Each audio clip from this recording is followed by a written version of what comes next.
Morning. Glad to have you in on a Thursday morning. Gamecock basketball, new game, kind of same deal last night at Mississippi State. The Bulldogs jump out to a pretty big lead, and they are able to hold on to it. Carolina makes it, six straight losses in a row, and some of these numbers, Bill, were hard for me to understand. You force 21 turnovers, you feel like you're going to be in a good place because defense had been the big problem going in. Carolina's defense was better, but when you get out-rebounded, surely this has not happened to a Frank Martin team. Do you see that rebound numbers? They're out-rebounded by 25 last night. It's tough to win any kind of basketball game at any level. And for a guy who is known for rebounding and defense, Frank Martin, I'm talking about, the frustration, I think, continues for him from last night. Yeah, and it should for everybody. It should for everybody that still cares. And I'm not saying that to be funny. It was hard to watch last night. I got multiple text messages from people that were, I guess, at least trying to make an effort and couldn't get past about the first 15 minutes of the game. And, you're right. If you care, and I'm glad some people still do, it's exceptionally tough to watch. And if you're Frank Martin and this is what you're invested in, I got to imagine I can't imagine having to watch guys compete like that. And we'll see where they go. I think there's a lot of people now who are just – and I think the team, the way I watched the team guys last night, we said this last game, I think the team's ready for the season to end. They've just had enough as well. I think everybody's just ready for this thing to end and see what happens in the offseason, see what where the cards may fall and what's going to happen with the basketball team, what's going to happen with everything, and just move on. Move on to baseball, move on to the start of college football. 69-48, the final score last night. Patrick, what do you take away from the latest in Carolina basketball? That was hard to watch. I'm curious when everybody decided that it was their time to turn it off. Mine was that transition alley-oop to Keyshawn Bryant right before maybe the second to last media timeout, where not a single person got off the bench. And it was just that just bothers me. That just annoys me so much watching these games, especially after this is the time of year where I get the most into college basketball because, and I think that's a lot of people, I think ratings go up substantially when you approach March, and I just want to have a feel for the national landscape and kind of figure out what everybody looks like going into March Madness. And I've watched a lot of Big Ten this year, and just the vibes of these games are so much different than South Carolina games. They're hard to watch. There's literally not one good thing. Keyshawn Bryant plays hard. That's pretty much the only positive that I would glean from last night. It was bad start to finish, and yeah, if you are still invested in this basketball team, then bless you. No, I would tell you that one play you're talking about was certainly a highlight last night from the Gamecocks. It happened right around the 8-minute mark, but unfortunately it cut a 19-point game to a 17-point game, I think. Yeah. At that point, but as it happened, it defines the season for me. Why hasn't that happened more? Why didn't it happen more last night? Right, this team has forced a bunch of turnovers, but mystifyingly, they haven't scored off those turnovers mostly. But it was AJ Lawson, and Keyshawn Bryant just being athletic, getting out, and playing like we've seen them play multiple times. And unfortunately, that was about it last night. Actually, this happened, I think about 4.5 minutes to go, maybe is where I'm looking at it. And it did cut the 20-point game. It was 59-39 at that point. Yeah. And it made it an 18-point game. And I didn't watch anything further after that play. You didn't miss much. I saw the end of it. And but you say now they're just playing it out and ready to move on. Well, there's still some games left. Georgia's coming up next for Carolina, a Georgia team that Carolina somehow thumped and is now playing much better. And that one's in Athens on Saturday for a 1 o'clock tip time, 12:30 air time here on 107.5 The Game. Yeah, tough to watch, I think is the best way to put that. We'll let you hear a little bit more from the Gamecocks as we roll on, some of what Frank Martin had to say afterwards. The most, I'm going to use the word mystifying again. Apparently, that's the word of the morning to start here this Thursday morning. But Trey Hannibal, that situation. Frank Martin said he gave Trey Hannibal the day off. Long season. Have you guys I've never heard of this, especially for a guy who just played his best game. I don't understand. And I'm very confused about this. There's no such thing as a day off. I mean, a game day? Yeah, there's no such thing as a game day off. He didn't want to be asked about it, but I mean, can't give Colin Taylor can't give Colin a hard time. He has to ask that question. Obviously, you don't just sit a player on a game day if everything is all rainbows and gumdrops. But I mean, we're not going to find out, so I don't know what to say there. But something's going on. Bill, any explanation for a day off? There's none. You don't practice and then get a day off on game day, and it's unfortunate. I mean, it's not the day to have a day off. So clearly there's something there, and as the broadcasters said, which I don't think Frank said last night, they were giving him a day off, and they would start over with him today when they got back. I mean, that right there, you're like, okay, what do you mean you're going to start over with him? And then what exactly was wrong with Seventh Woods? Got hurt in practice. Off the top of my head. Got hurt in practice got hurt in practice. I mean, look, now you can start to speculate on what may have happened. If Woods got hurt and Hannibal had a day off, was there a disagreement between who should shoot the ball and it resulted in, I mean, what happened?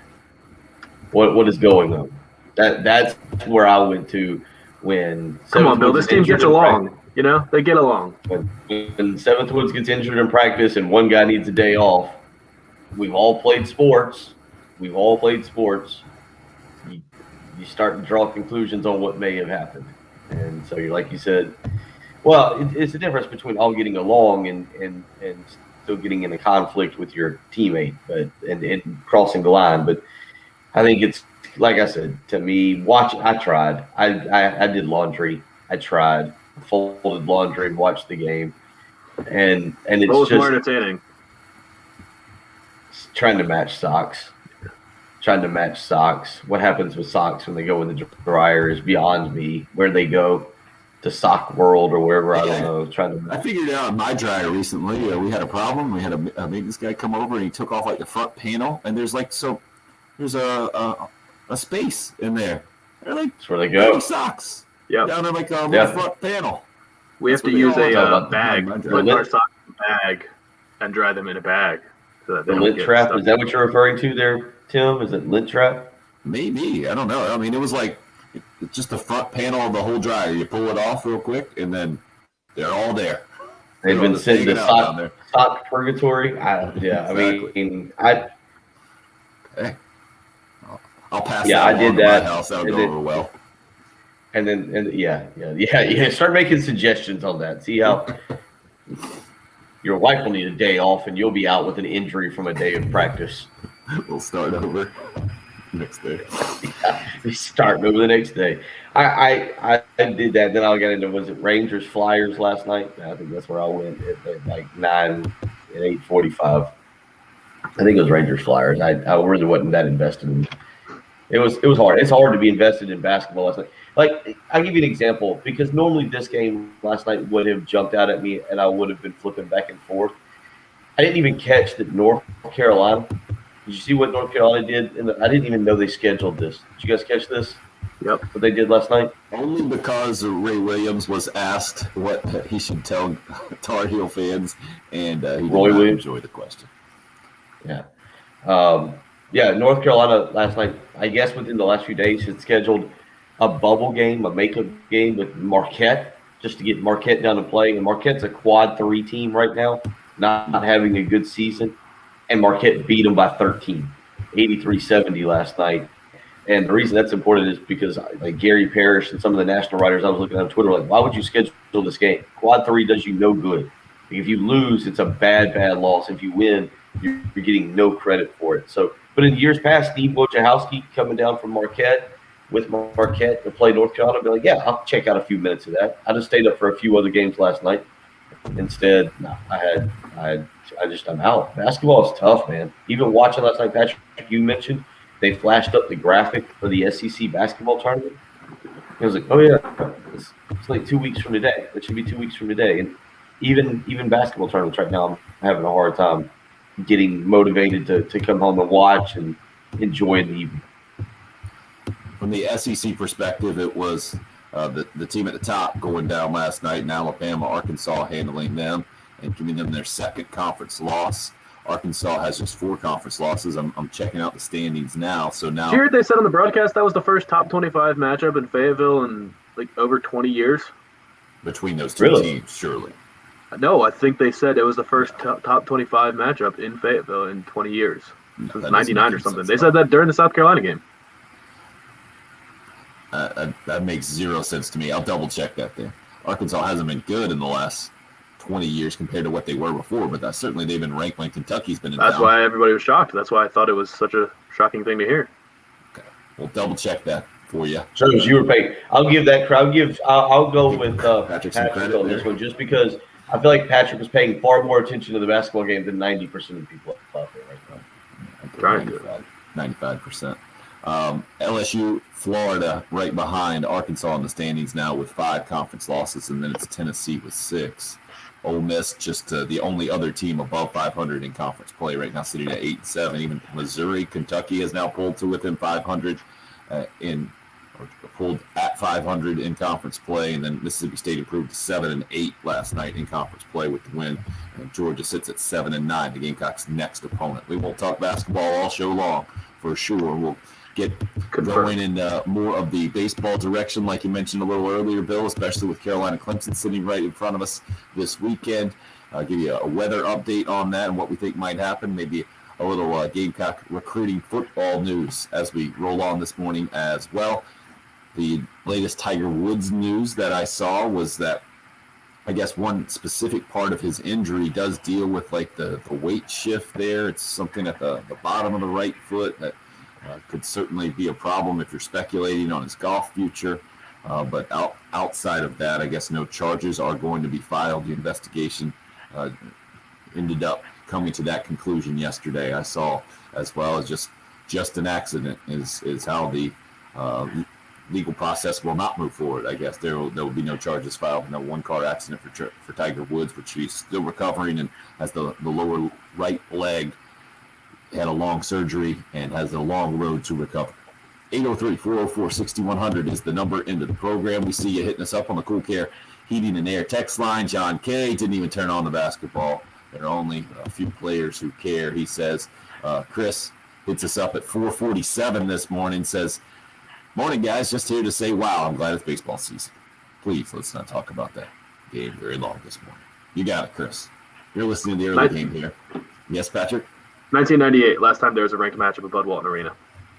Are you kidding me? Yeah, I started looking at that. I think that's it's crazy. That is unfathomable. Well done. Stat of the morning from Patrick Perrette, stolen off of the Gamecock SEC Network broadcast last night. Arkansas, top 20 or top 25 matchup, ranked matchup, whatever you want to say. First time since 1998 last night, and they come out on the winning end against Alabama. It's 107.5 game.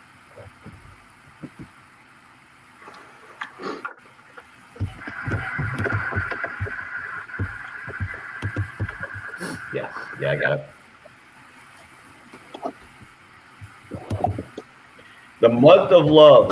You're in the final days, not just Valentine's Day, but just February as a whole. And at Love Chevrolet, the month of love continues to roll on. It'll roll on. Each month is a month of love. Why? Because you get great deals at Love Chevrolet, I-26 in Irmo between Lowe's and Frankie's Foot Park. You get great deals. You have an incredible selection. You have a staff that's so knowledgeable. Go visit for yourself and find out what I'm talking about, or visit them on the web, lovechevy.com. First off, I mentioned the great deals, the $1,000 low price guarantee. It means you can shop other dealerships here in the Midlands, take their price back to the folks that Love Chevrolet, and they'll top it.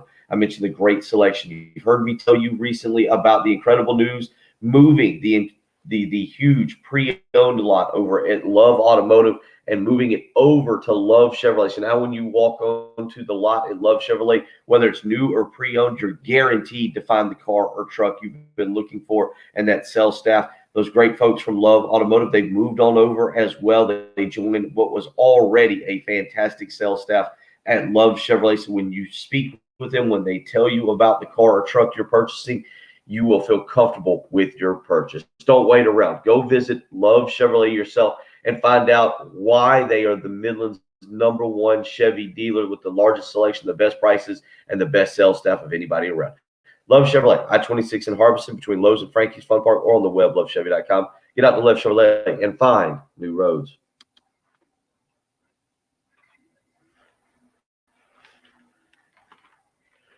Oh, my goodness.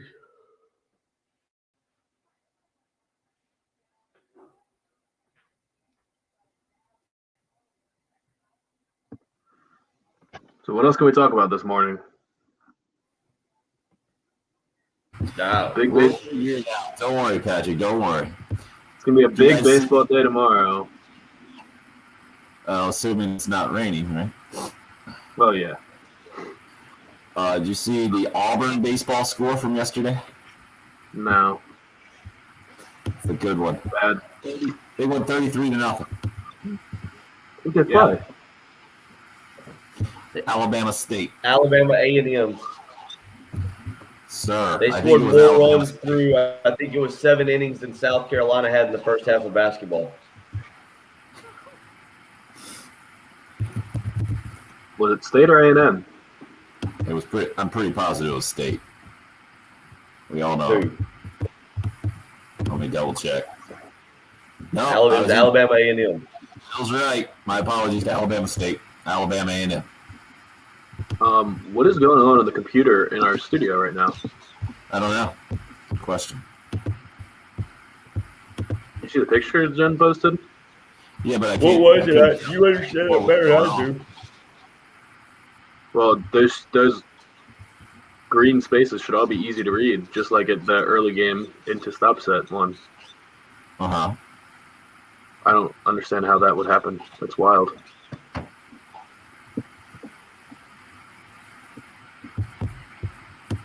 I'm amazed that Jen was able to figure out that we're going 10 and 40 because you can't really read the times on there. Oh yeah, it's just because the writing is so small, or I don't know. Jen, what's going on with that UpX computer? That's a good question. I don't know. Got a message from Dave last night that literally it's like the coloring's gone bad or goofy or something on it, and Ed is aware. So. So everything just on the one side? Yeah, it's the whole thing. Yeah, it's the whole thing. So like, I'm having to scroll to look at times, to kind of piece things together. And, yeah, that's what I'm saying. I don't know how you could tell what time everything was. Yeah, but he said the touchscreen aspect wasn't working last night. It's working for me so far. Huh. So this could be fun today. all right, we'll be ready. Combined breaks, so we only have the 6:40 break left. Yes. So you guys knew.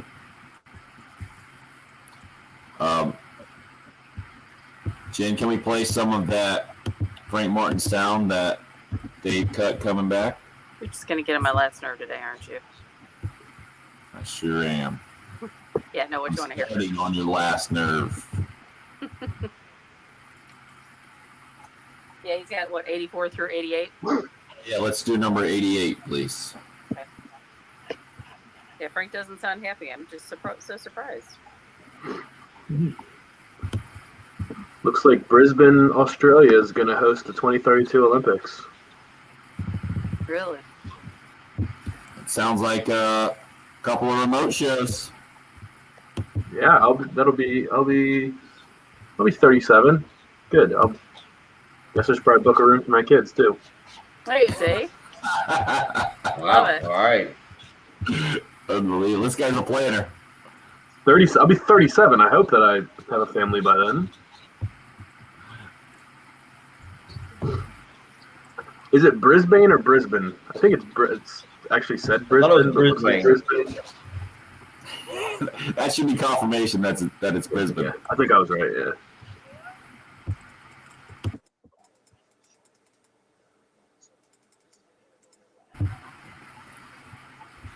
Good morning, everybody on the live stream, by the way. KT, Carlton, Travis, Craig, and Lee. We hear you on the basketball. Hasn't watched the last 3 games, Craig says. Lee said he was done before tip. What was that, KT? Yeah. No. At least DJ Stewart was the guy's name, I believe. He had 29, I think, against him last time. 15 last night. And kept him in the 60s. That was a big upset. Yeah, he was one of 1, 2, 3, 4, 5, 6 guys to score their season highs against South Carolina this year. I still have my note card last time I wrote that down. What a pro. Let's see what else we got going. Good call, Micah. That's Australia. That's easier. Let's call it Australia, Pat. Yeah, it's not that big. Is Australia bigger than... Probably all over the place, right? Australia is bigger than Texas, right? If not, these globes and maps are chipping us off. Oh, wait, I have a globe right here. Doesn't mean it's the scale. Well, that globe will help us. Yeah, Australia is definitely bigger than... Although on this globe... Population-wise, I'm not sure. Australia looks bigger than America. I didn't think that was the case. You got Frank here, Jim, straight up? Yep. Thank you. Nope, U.S. is bigger by 1 million square miles.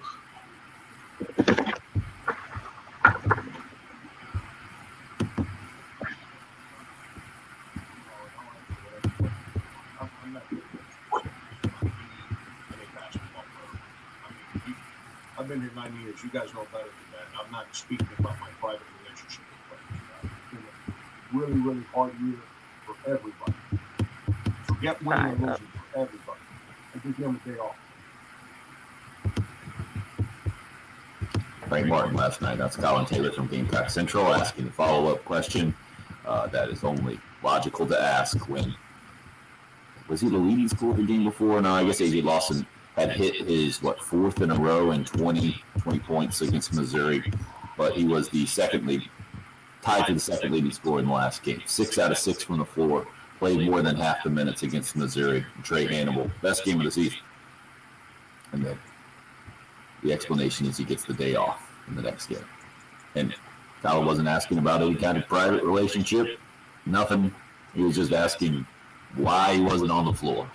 Totally legit question. I'll give Frank a lot of credit. He went with much more suitable language for a press conference than Roy Williams did last night when he was asked what message would he give Tar Heel fans about deciding to play against Marquette. Bill, like you mentioned, this year, a different season for Marquette and Steve Wojciechowski, and typically a pretty good program and team. And this year they're in quad 3 right now, and so they try to make that game up with North Carolina, or North Carolina tries to make that game up with them as they're trying to push towards an NCAA tournament or a postseason bid, and then Marquette goes down and beats them.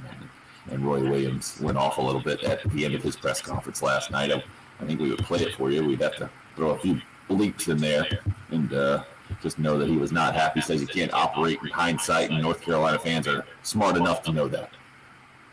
There's that. You know what was annoying last night? And I guess this speaks to how long I may have watched the game. This has nothing to do with South Carolina. Was what appeared to be the announcers for the game trying to hype up Kentucky as an NCAA tournament team and almost like build a path for them to get to the NCAA tournament. Did you guys catch that? I didn't catch that at all. I only heard that if they run through the SEC tournament, like they've done many, many times before, that would throw a big wrinkle in things and then be quite. Did you not see him show? Did you not see him showing the quad 1 and quad 2 wins and hyping the 3-game win streak and like, oh, nobody wants to face this Kentucky team right now. This is not a team like. I was looking down doing laundry, but I was listening, and so I'm listening to Phil Pott and the other guy. I forget who the other guy was, and they're talking about it, and they're like, "Sure, whoever, it doesn't matter," and they're like, They're like, oh, there's nobody in the league. They were talking about Alabama. And they're like, oh, I don't know if anybody's any hotter right now than Kentucky. And so I kind of like look up and they flash up the graphic and they're like, well, look at these quad 1 victories. Oh, but the problem is the quad 2 record is 3-9. It's going to be tough to overcome that. And I was like, oh, wait a minute. What's Kentucky's record? How hot is this Kentucky basketball team that we're talking about? It's going to be tough to overcome that record. Like, well, if they can win tonight and win tomorrow, that really puts them in a pretty good spot. I was like, a good spot for what? What Kentucky team are we talking about here? I was very amused by that last night because they were building on the fact that Kentucky is basically, well, it's not basically, but they're 500 in league play, and that they've won their last 3 with a game against Vanderbilt that I think what is it? They've got the Kentucky game. Excuse me, they got the Florida game this weekend, and yeah, it was pretty entertaining to watch last night. Well, it's not just Kentucky, though. I mean, all of the blue bloods that were really bad are on kind of a little bit of a winning streak right now. I mean, Kansas has gotten themselves back inside the top 25, and they're firmly in there now. They're like 17 right now. Duke has won 4 in a row. UNC had won a couple in a row. Kentucky's won 3 in a row. So just kind of the fact that I think all these coaches that clearly have freshman-laden teams have a good excuse now of, hey, see what's happening towards the end of the year. We're really starting to put it together. If you had just given us a full offseason and these guys could have practiced together, it would have been a totally different story this year. Panda's got my point on the text line. Because what else are they supposed to talk about when the game's not so good? I like the other conversation they had. It was pretty simple. Like, would you take Michigan, Baylor, Gonzaga to win the championship or the field? And I was going to ask you guys that. Where would you right now? Those 3 versus the field? I got those 3 versus the field. Those 3, no doubt. Yeah, I'd take those 3 probably. Yeah, they were pretty unanimous on Gonzaga. As a matter of fact, it sounded like might take them versus. It sounded like they could have just narrowed it down straight down to Gonzaga and said Gonzaga versus the field. But are you guys? And we've talked about this with football about how can you enjoy a season, a sport, when your team is not doing good. Yeah. And for South Carolina fans, typically in basketball, like we got mad at Trey Dyson. When did we get mad at Trey Dyson? Remember we like a few years ago? Yeah, we were filling out brackets. He's like, I'm not even into it. I can't get into it. South Carolina's not into it. I was like, dude, they've been in it 5 times in the last 45 years. What do you mean you can't get into it? It's a yearly occurrence that we get into the tournament without South Carolina being in it. It really happens once every 9 years. And I was sitting there thinking, so I've always gotten into the NCAA tournament regardless of South Carolina's participation. And I gotta admit, Tim, Patrick, do y'all are you kind of excited for March Madness this year, or are you kind of checked out on that? I'm pumped. Really? Yeah, you're asking. Although your voice did not reflect the adjective pumped. I always liked the NCAA tournament, and I think you're probably asking the wrong person because I've also watched almost every Maryland game this year. Like, I grew up I went to a ton of Maryland basketball games growing up. My family is all huge Maryland basketball fans, and I've watched, that's what I'm saying, watching the Big Ten and watching Maryland play all these powerhouses in the Big Ten and the way Maryland plays defense and they're undersized and stealing wins for these great teams, and watching Iowa and Illinois with these unbelievable big men, and Ohio State's a great team. Michigan's unbelievable. Like, I feel like I'm watching a different sport. I feel like I'm watching the NBA versus college basketball. It's like that different. So, I'm pumped. There's 4 Big Ten teams that can win the title. Gonzaga's unbelievable. They haven't been challenged yet, so I'd be excited to see that. And Baylor's incredible too. So, yeah, there's a lot to look forward to. It's different for me, Bill. This year is different because this year is different. Does that make sense? When you're going to have a bubble for the NCAA tournament, it's one of the things. I don't know why, and if you've ever been to an NCAA tournament game, maybe a lot of you have now that it's been in Columbia just a couple of years ago. You might have seen it firsthand, but the atmosphere for those games, especially that Duke Central Florida game, absolutely amazing. And Zion Williamson kind of throws a wrinkle into anything he's at these days. But if you've ever been to an NCAA game, like I got to travel with the Gamecocks out to Kansas City back in that 04, 05 year, whatever it was, and I was kind of shocked. That was my first NCAA tournament experience in person. I was really shocked that it wasn't like there wasn't more like energy in the building. It's amazing the TV event, but just having it spread across the country and kicking it off about noon on the Thursday typically, which we're not even going to get this year because it's going to be a Friday. That's the first full day of the first round. But kicking it off on a Thursday at noon and it going past midnight with some West Coast games typically or just other venues all around the country. I've always loved that. To me, that's the tournament. And to see fans and kids going from across the country and being a part of it, this year we don't have that. This year, we talked about it the other day. I think one of the reasons why I haven't watched as much college basketball on TV is because we don't get those shots coming into games of students lined up for tickets or the student section going crazy before a game, and you don't get the trash talk during the game. I'm sure, I am convinced that's one of the reasons that Duke hasn't been Duke this year. They don't have the camera crazies. That's part of the spectacle of college basketball. I think somewhere back in my brain or somehow, like when I watch college basketball, there's something in me that connects to that. And I'm not getting that this year. And I'm thinking there's going to be something missing. Certainly when I watched the NBA Finals in the bubble, it did not resonate with me this past year like it has in years past, I think. And I think the crowd has something to do with that. I'm going to watch the NCAA tournament for sure. If there's basketball on all day, and this year I was just throwing out a little station schedule. There's the Monday. We're going to get a full Monday of NCAA college basketball. That round of 32 is going to spill over into Monday. It's going to be Sunday, Monday instead of what it has been typically in Saturday, Sunday. So that's going to be a blast, I think, for a lot of us on a Monday to get basketball all day. So I don't know exactly how to answer your question other than I'm not looking forward to it in the way that I have in the past. I'm hoping I will be able to connect with it in a similar kind of way, this NCAA tournament, but I'm kind of doubtful at this point because of where I am just with college basketball in general. What about you, Ben? Yeah, what you were saying, I think having tried to watch, and I got into the NBA a little bit, but tried to watch the NBA in the bubble, and I was just looking at the NCAA website, and you're right, the selection Sunday is 2 weeks from this weekend, March 14th, and then you've got the first four, which typically starts on Tuesday, is going to start on Thursday at 4 p.m. And I was just looking at it's just Thursday, right? Typically. I'm looking.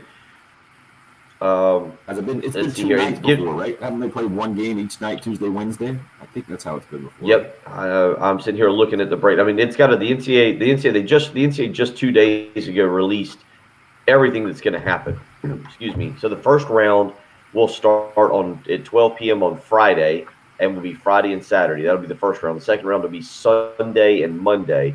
So then they'll jump over to this. Bill, it's the 19th. Is that right? It's the week after our golf tournament, right? Yep. 19th and 20th for the first round. 21st and 22nd. Then you jump to the Sweet 16 the following Saturday, Sunday, 27th, 28th.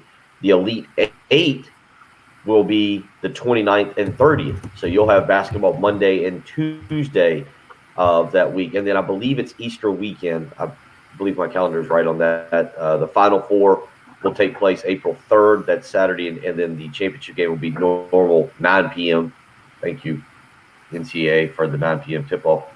Monday, April 5th, so you get back to regular schedule here, but I'm just looking. Games will be played on 2 courts inside Lucas Oil Stadium. It'll be played at Bankers Life Fieldhouse, which is the Pacers Arena, Hinkle Fieldhouse, Indiana Farmers Coliseum, Mackey Arena in West Lafayette, and I've never heard it called this. I've always called it Assembly Hall, but Simon Scotch.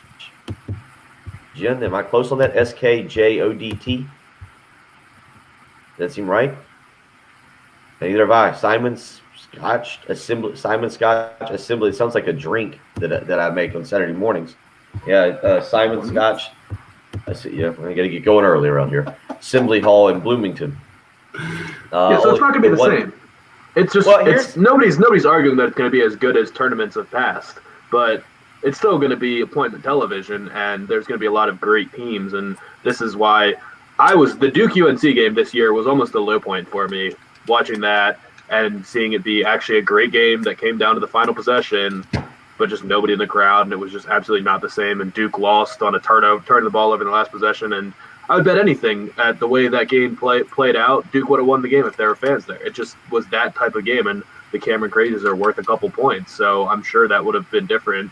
But last Saturday, Michigan played Ohio State, and I was fully bought it back in after that game. When you see games against two top 4 opponents, and that game was ridiculous. It was an amazing college basketball game, back and forth, high energy. That brought me back in, and I was like, you know what? There's a lot of great teams. And watching Iowa State take Baylor the distance pretty much, I think they ended up losing by 4. A 2-win team taking an undefeated team all the way to the last minute. Like, those types of things have me bought back in, because it's just, there's nothing better. It's still the best postseason tournament in all of sports. So it's not going to be the same this year. Nothing is, but it's still going to be great. It's March Madness. We need to get into the Capitals. Capitals are playing well. Yeah, the Capitals are phenomenal. They're a Maybe contender as we're usual. flocking to this NCAA tournament more than in years past, because we haven't had anything quite like this to this point. I don't know. It'll be interesting to see for sure. 803-404-6100. I'm interested in what John has to say. He's on the Love Chevy phone lines this morning talking some college basketball. Good morning, John. Oh, sorry. Jen's talking to someone else right now. Let's see if we can get John up. John, you got us now? Yeah, we got you. Thanks, John.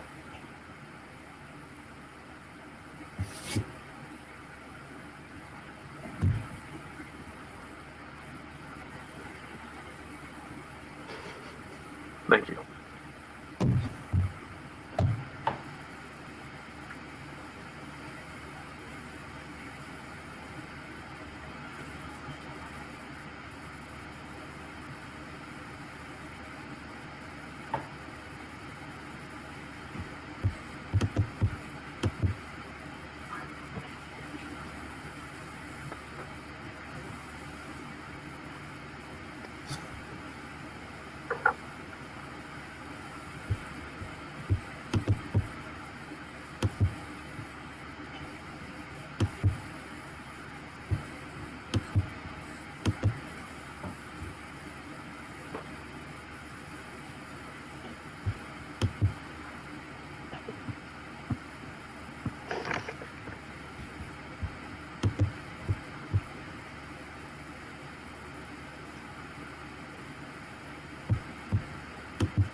John, appreciate the call. 803-404-6100. I understand what he's saying. Maybe from a basketball purist standpoint, sounds like what he was talking about there, that you can get more into it this year just because there is less other stuff out there.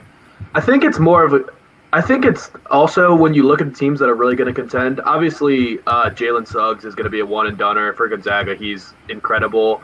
And Oklahoma State is, you see, they're actually going to be able to play in the tournament, even though they're supposed to have the postseason ban because they're appealing it, and it's not going to go. The appeal won't happen until after the tournament. So they've been setting that up for a while with Cade Cunningham. They pushed all chips in on Cunningham. Yeah, and he's unbelievable too. So him and Suggs will go 1-2 in the draft. So you'll get to see one-and-dones like that. But it's also going to be dominated by bigs this year that don't really fit in the NBA. Like Luka Garza is going to be back-to-back Naismith Player of the Year. Normally, that doesn't happen in recent college basketball because that guy would be in the NBA, but the NBA doesn't feel like it has a fit for him and doesn't know how to evaluate him. So you look at him and Kofi Cockburn for Iowa or for Illinois. Like the Big Ten is dominated by bigs right now, so it feels like more of a little bit of a throwback college basketball, and I kind of like that versus you're just going to see the Dukes and Kentuckys and Kansases in the Final Four with a bunch of freshmen. It's not going to be that this year.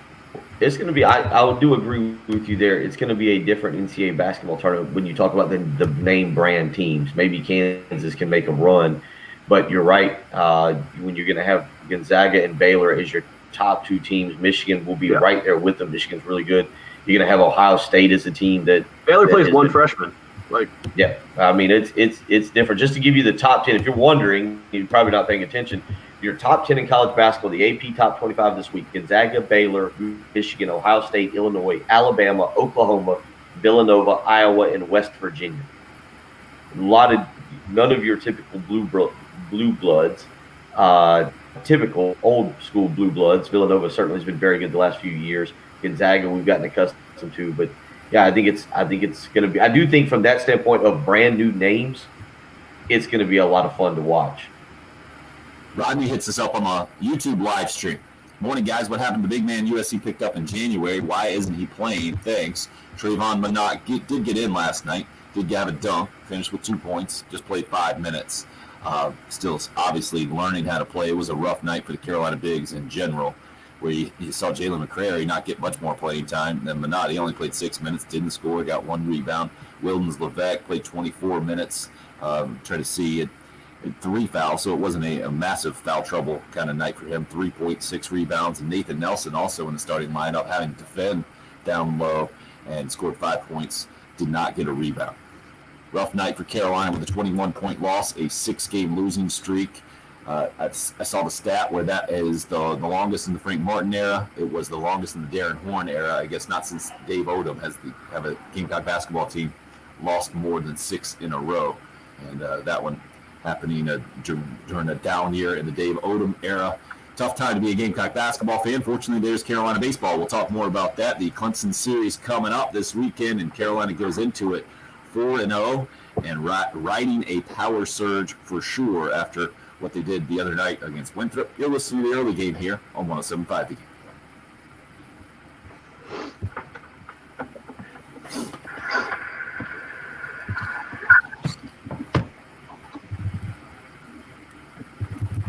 Bill getting ready to do some professional radio here. As this promo runs for a second. Take this one off. We'll get out of his way.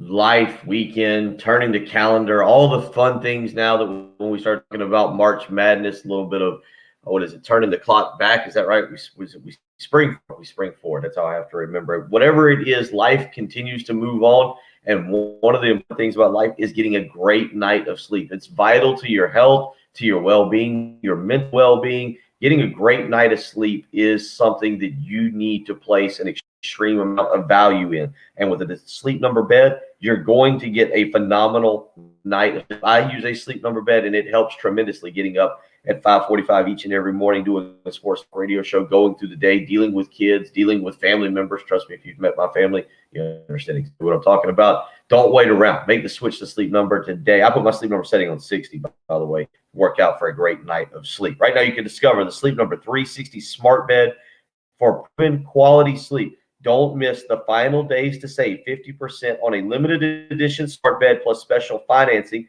subject to credit approval. Minimum monthly payments required. See sleepnumber.com for details. You can visit 2 of those stores, one in Irma on Harbison Boulevard across Buffalo Wild Wings, the other in Columbia, 2 Notch Road across from Sand Hills Mall. You can visit them on the web as well, sleepnumber.com. Again, make the switch to Sleep Number today. Discover Sleep Number 360 Smart Bed for proven quality sleep. It's the final days to save 50% on a limited edition smart bed, but it ends this coming Monday. Make the switch to Sleep Number today and find out what a great night's sleep is truly like.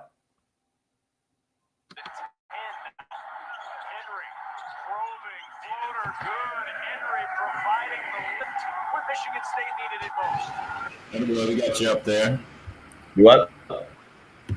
Nice work. Just popping us back in here for you. Check that out. This in.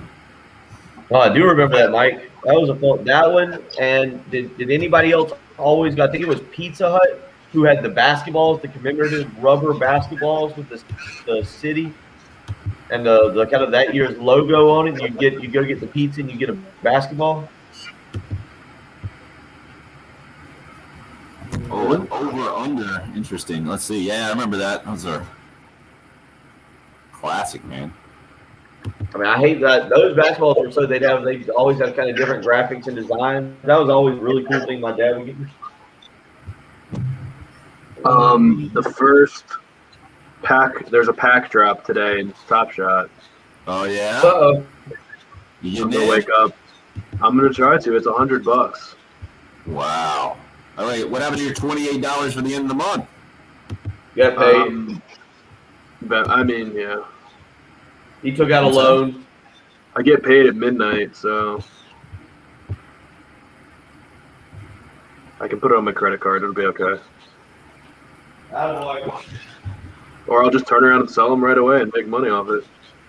That's how success stories are made. Success stories or VH1 behind the music. Behind the music. I don't want to miss the boat on this. I really want to.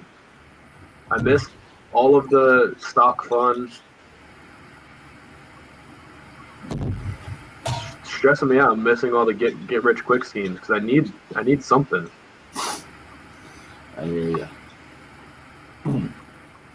Talking about NBA Top Shot, in case you guys didn't hear that the other day. I need to open a pack that's going to have a $10,000 card in it.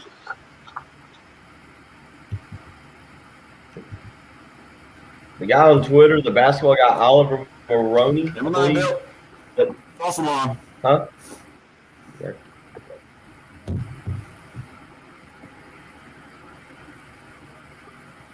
That was a soothing voice coming back to the show. Hello, Tanya. I was going to say, did you see Oliver Maroney, the NBA guy? He's been talking about it a ton on his Twitter feed. One more time, Bill. Sorry. Muted. What were you saying? About the Top Shot stuff and trying to get cards and packs, and he's made a huge deal of it. Who's that? Sorry? His name's Oliver Maroney, I believe. Oh, yeah. I follow him. He's a basketball and a gambling guy. Well, that would make sense. You're a basketball gambling guy. Sports partnership at Book Cameo Gaming, and now he's listed. He's put up gaming and Top Shots enthusiast. Okay. Well, yeah, I'm he's going to been be posting screenshots. You are now in line. What is today? Is today the Yeah, the pack's coming out at 6 p.m. He put out a screenshot almost midnight of the 23rd, so 2 nights ago. You were in line for stress. You were in line for stress test, Series 2, Release 19. Yep, that's All right, we're today. coming back for real this time. I'm gonna do everything I can. If I'm gonna be so gutted if I don't get one of these packs. Are you in line to get one? You can't get it. You can't like officially be in line yet, but yeah. All right, you guys are up. It's a 21-point loss for the Gamecock basketball team last night at Mississippi State, and the Gamecocks actually forced 21 turnovers. That's mystifying to me. Again, continue to use that word, but it's a pretty easy explanation when you look at the rebounds. Mississippi State out-rebounded Carolina 49-24, minus 25 in rebounds, and that's a 6th straight loss for Gamecock basketball. Plenty of reason for us to move on and find something else to talk about this morning, especially with Carolina and Clemson baseball now a day away, assuming the weather holds out. Have you looked at an updated forecast yesterday or today, Bill, for tomorrow and Clemson, the 4 o'clock start time up at Doug Kingsmore Stadium? No, I have not looked at an updated weather report for today. I was enjoying. I mean, yesterday was beautiful. It was 70 degrees. I was just trying to get through yesterday and thoroughly enjoyed the weather that we had yesterday because there's rain in the forecast for the weekend, but I have not completely broke down and checked out what it was going to be. Let's see. On Saturday here in Columbia, or Sunday here in Columbia. Saturday's 10%. Yep. Sunday is 20% here in Columbia, but 80? Am I reading that right? Is this the right Columbia? No, wait, it's 80. Oh, yes.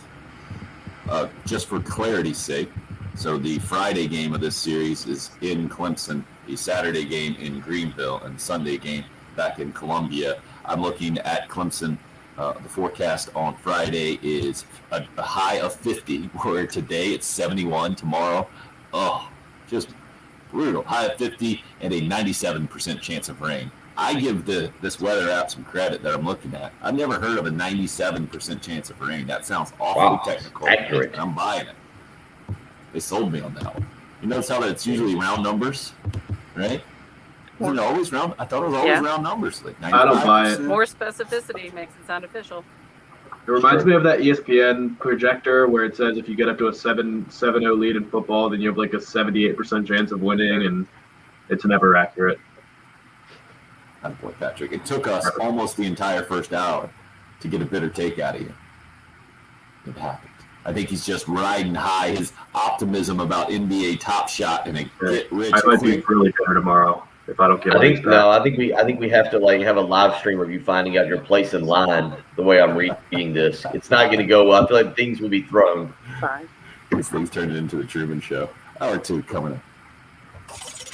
This is Todd Ellison. There.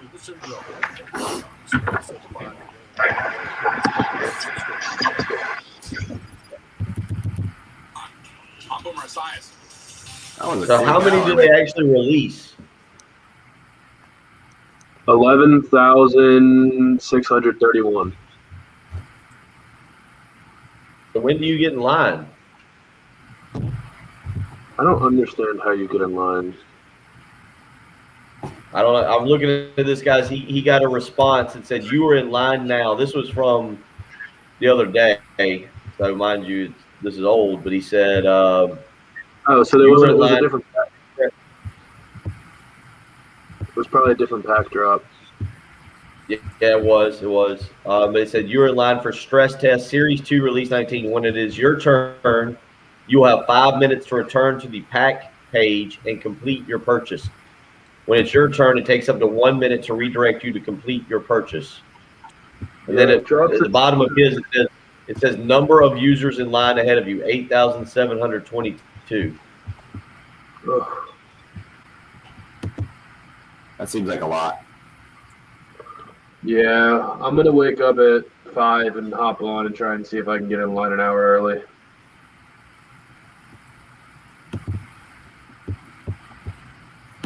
That means I can't mess around. I have to get right to sleep. Well, Patrick, if it is between you getting to sleep, getting rich quick, you certainly have our permission to dump out of the show early, because you're just going to be entirely bitter during the show. I won't be here tomorrow if I don't get a pack today. It'd just be me hanging out with Jen. Yeah, that's for you.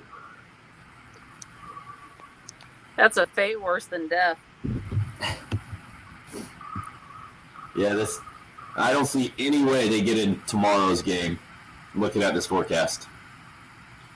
Starting at 9 a.m., 90%, 92% and higher chances, all the way through 6 p.m. where it drops to 89%. Oh, man. That means we're going to have a doubleheader? No, they've never done the doubleheader. They always push it to, in the past, they pushed it to Monday or Tuesday. Oh.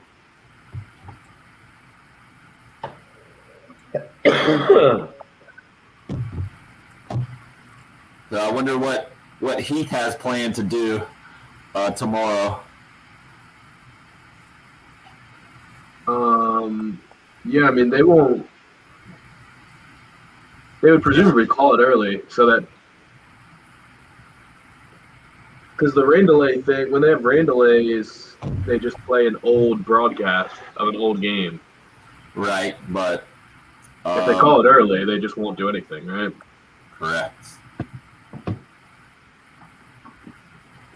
I say just let Tommy and Derek have at it for 3 hours.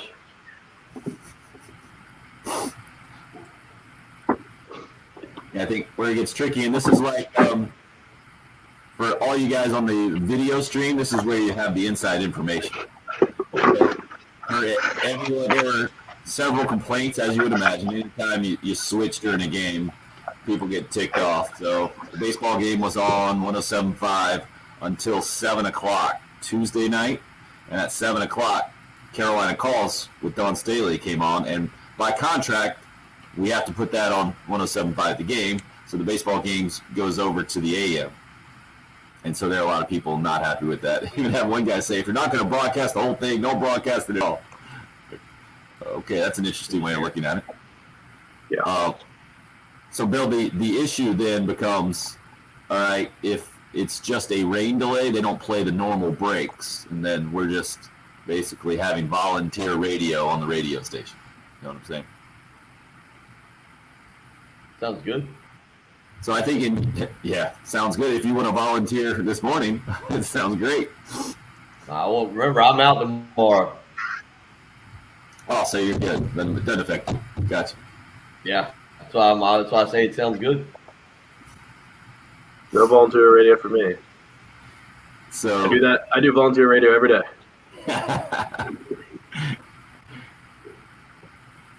So I think Heath has been called in on some of those rain delays or last minute deals. I will not do that too. We'll just run the CBS Sports Show. But Why? He does it from home already. yeah, but he should have something planned. Yeah, He's had for sure. Friday off, and I would not have him change that plan. If there was some big time stuff to talk about, then it would be a little different. But I think we understand exactly where the content level is right now. Well, Hello. there's a lot of NFL stuff to get into. Heath does way more of that than we do. Yep. And by NFL stuff, you just mean rumors and reports, right? Personnel reports. Yeah, but just in general, I mean, from a radio perspective, you can talk about what you think should happen, or Sure. And So if we were in NFL City, then I'm with you. Yeah.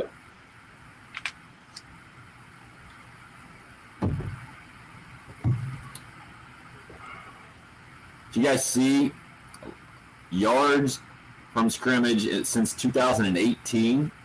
The averages of the NFL leaders. You want to guess who was number one? Yards from Derrick Henry. scrimmage? Mm-hmm. Since what year? Since 2018, I think, in the NFL. Derrick Henry. Nope. I don't know. Patrick said that with a lot of conviction. I feel like we're going to have a I mean, you're led league in Like, rushing 2 years in a row. And he's played every game. Patrick had a lot of conviction on that one. I mean, I'm sure he's in the top 5. Yeah, I would imagine he's in the top 5 as well. I was thinking Kamara? Kamara too, but Kamara's missed games, so I don't think he's number It 1. doesn't count against you if you miss a game. You're averaging per game that you play. Oh, that's what it was per game. Average. Average. Oh, look. Tim didn't add that in. So then Christian McCaffrey could be in that mix. He's not in that mix. He's in the lead, and it's by 20 yards over the next person. Okay, because I immediately eliminated him from my thought process since he didn't play last year. All right, Poorly good now. worded question. Okay. That's why I just did it for the video stream. Guys are up. Oh, having quite the discussion about NFL yards from scrimmage on a live video stream. Sponsored by Buford Lending. Join us on YouTube Live, Facebook Live. It's on the Twitter as well. The station handle is the easiest way to get that, at 1075 The Game, where you can find the live video stream as well. Happy you're a part of the program here on a Thursday morning. A tough Thursday morning for Gamecock basketball for the 6th straight game, I guess it is. 6 straight losses now after the 21-point loss at Mississippi State last night, where it was difficult to watch. Mississippi State jumps out to an early lead, a big lead, and the Gamecocks never really get back in it seriously. And I'm with you, Patrick. You were asking, when did people turn it off? We had a buzzer beater right before half. That was an answer. DJ Stewart hits a 3 that the Gamecocks had kind of cut the lead and made things a little bit more interesting. And then a 3 extended the lead out there at half for Mississippi State. And then there was a point, a little less than 5 minutes to go, where the Gamecocks get a steal, and it's a little back and forth between Keyshawn Bryant and A.J. Lawson. Ends up in an alley-oop, and it cut the lead to 18. And to me, that summed up last night and kind of this year for Carolina. Like, hey, it's there. I just saw it. The talent and an exciting brand of basketball. We have just seen it in such small glimpses, especially lately during the 6-game losing streak. It's been frustrating and disappointing for sure for Gamecock fans. You saw Jermaine Couisnard and Justin Minaya back last night. 2 other guys, though, weren't playing. It was Seventh Woods and Trey Hannibal. Woods with an injury in practice, and Hannibal got a day off from Frank Martin, was the only explanation for a guy who was tied for second most points on the team in the last game out against Missouri, a perfect 6 for 6 from the forward, and had 15 points in the ball game. And would you say Trey Hannibal is maybe the most, I don't know, polarizing is not quite the right word, maybe most talked about player on this Gamecock team in a lot of ways this year? Well, for a team that doesn't seem to stop me if either of y'all think I'm wrong on this. For a team that seems to display almost zero personality, and Patrick's kind of hinted at that with nobody jumping off the bench when there's a big-time play or anything like that. There just is no personality on this basketball team. Trey Hannibal seems to be one of the 2 guys. I put Keyshawn Bryant as a guy that displays personality. Now, displaying personality and playing hard, I think Justin Minaya plays hard. I think he is invested in the season, the team. Justin Minaya is a guy that I think – but again, if Justin Minaya spoke to me over the phone, I wouldn't know that it's Justin Minaya. And I don't know if I've ever seen him get excited or down. It's just one even kill string of emotions. And I think I see that with A.J. Lawson and Couisnard and McCreary and Levesque. There's no emotion there. You feel like you get that with 2 guys, Keyshawn Bryant and Trey Hannibal. And I think that's with Hannibal. That's why he becomes kind of a lightning rod. Guys kind of or people – fans want to attach to him and say play to him because his stat lines are wildly amazing, right, Patrick? You brought it up. It'll be points, there's rebounds, there's turnovers, there's multiple fouls. He gets one of everything per minute. It's more that than it is any kind of personality thing for me. And maybe the 2 go together, but it's that. Yeah, I think the 2 go together. It's like throwing paint on the wall. I feel like a lot of times, like, what am I seeing here? I don't even know what it's like. It's like giving the 20-month-old a big bowl of spaghetti with a lot of sauce in it, right? You're like, I don't know what's about to happen here. Maybe it's on the floor, maybe it's in his face, maybe he gets some in his mouth. I don't know what's going to happen, but get Zero Res out, have him ready to clean this whole thing up. And that's what you get with Hannibal. You're like, I don't know, it could be good, it could be entertaining, it could be bad. I don't know what I'm going to get. But he's going to try. He's going to try. Passion. It's a passion that you see, and I and that's I think where people are at because this team doesn't have emotion. And I think on the heels of what happened, especially this year with Will Muschamp, where you had guys who basically were not connected to the university, the way it came across, even with professional guys like Kinlaw and Brian Edwards, but then guys like J.C. Horn and McQuamu, who it didn't seem like they were playing for the name on the back of the jersey, not the name on the front of the jersey.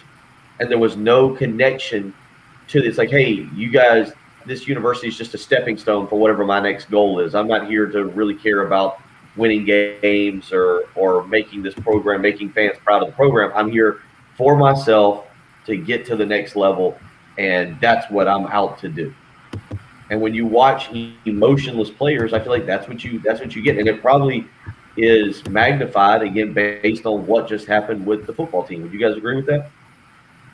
No doubt, Patrick. You're more of an emotional fan, and your connection to sports is more emotional. I feel like I've tried to separate that kind of from a professional standpoint for the last couple of decades, but you completely understand where Bill's coming from, right? For sure, yeah. But some of the games late in the football season, like the Georgia game, they just weren't good enough. Like The guys that were left by that point they just weren't good enough to compete that day. They were trying as hard as they could. I don't see this basketball team as being one that's leaving it all out on the court every game. They're just not. If five guys were playing hard together every second of the game, they'd be better on defense. Because defense in college basketball has as much to do with want to and effort than it does skill. And I'm probably more down on the talent level of this team than anyone on this radio channel right now, live stream right now. I don't think they're very good. I don't see any NBA players on the team, but the effort level hasn't been there, and that's a main reason why they've been terrible on defense all year long.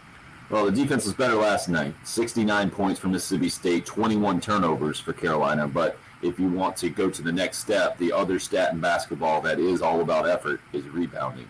And that's where Carolina got crushed. They were minus 25. We need more guys like David T hitting us up on the YouTube live stream. Says, sorry I'm late, guys, at 7:07 this morning. I thought about taking the day off, but remembered I was committed to this live chat. Attaboy.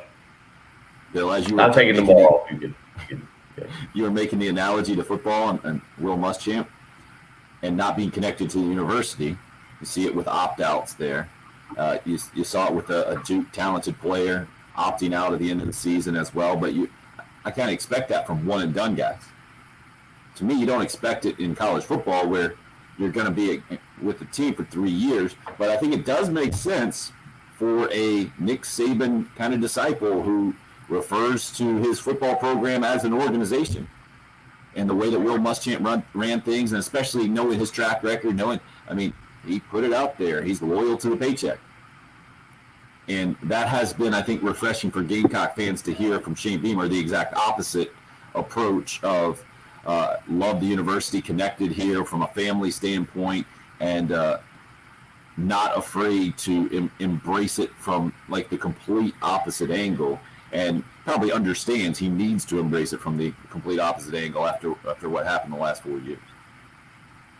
We're moving on to the football discussion because there was a positive thing I saw last night, but it came from football, and it came from about a minute 57 clip. Look, we all need to be positive this morning. We should probably talk more baseball to be positive.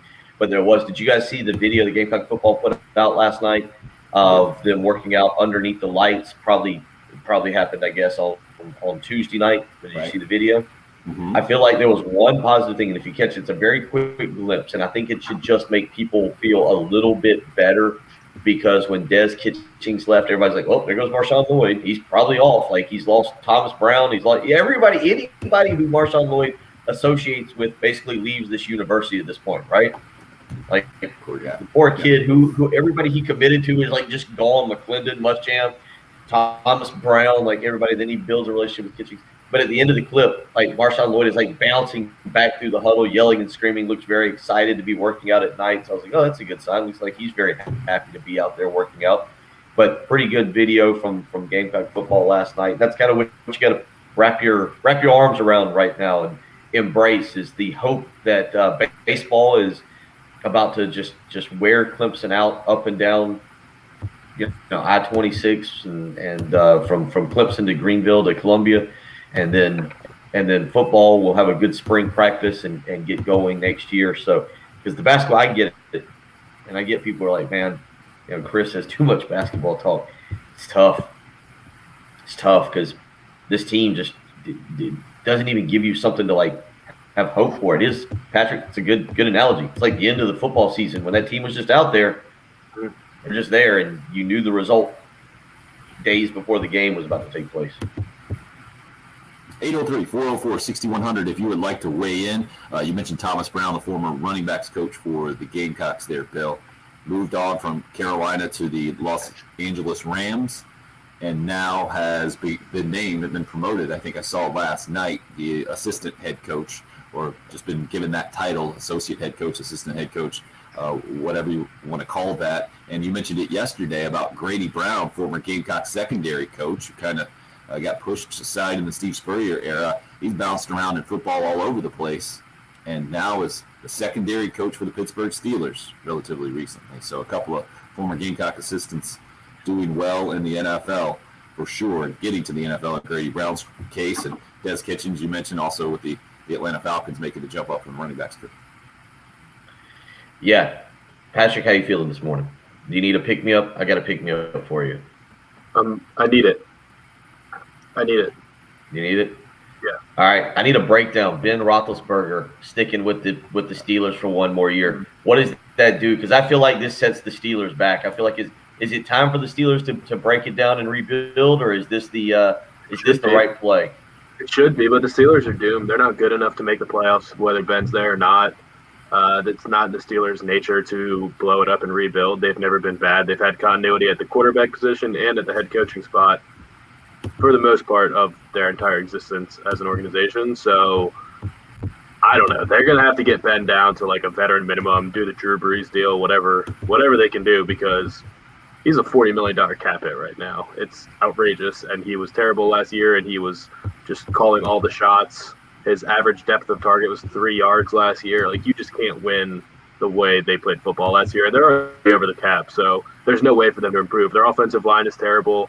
They're talking about drafting a running back in the first round, even though he's going to have no offensive line to run behind, which would be just idiotic. So, no, the Steelers stink. I'm going to be so happy to see it because I hate the Steelers. But, yeah.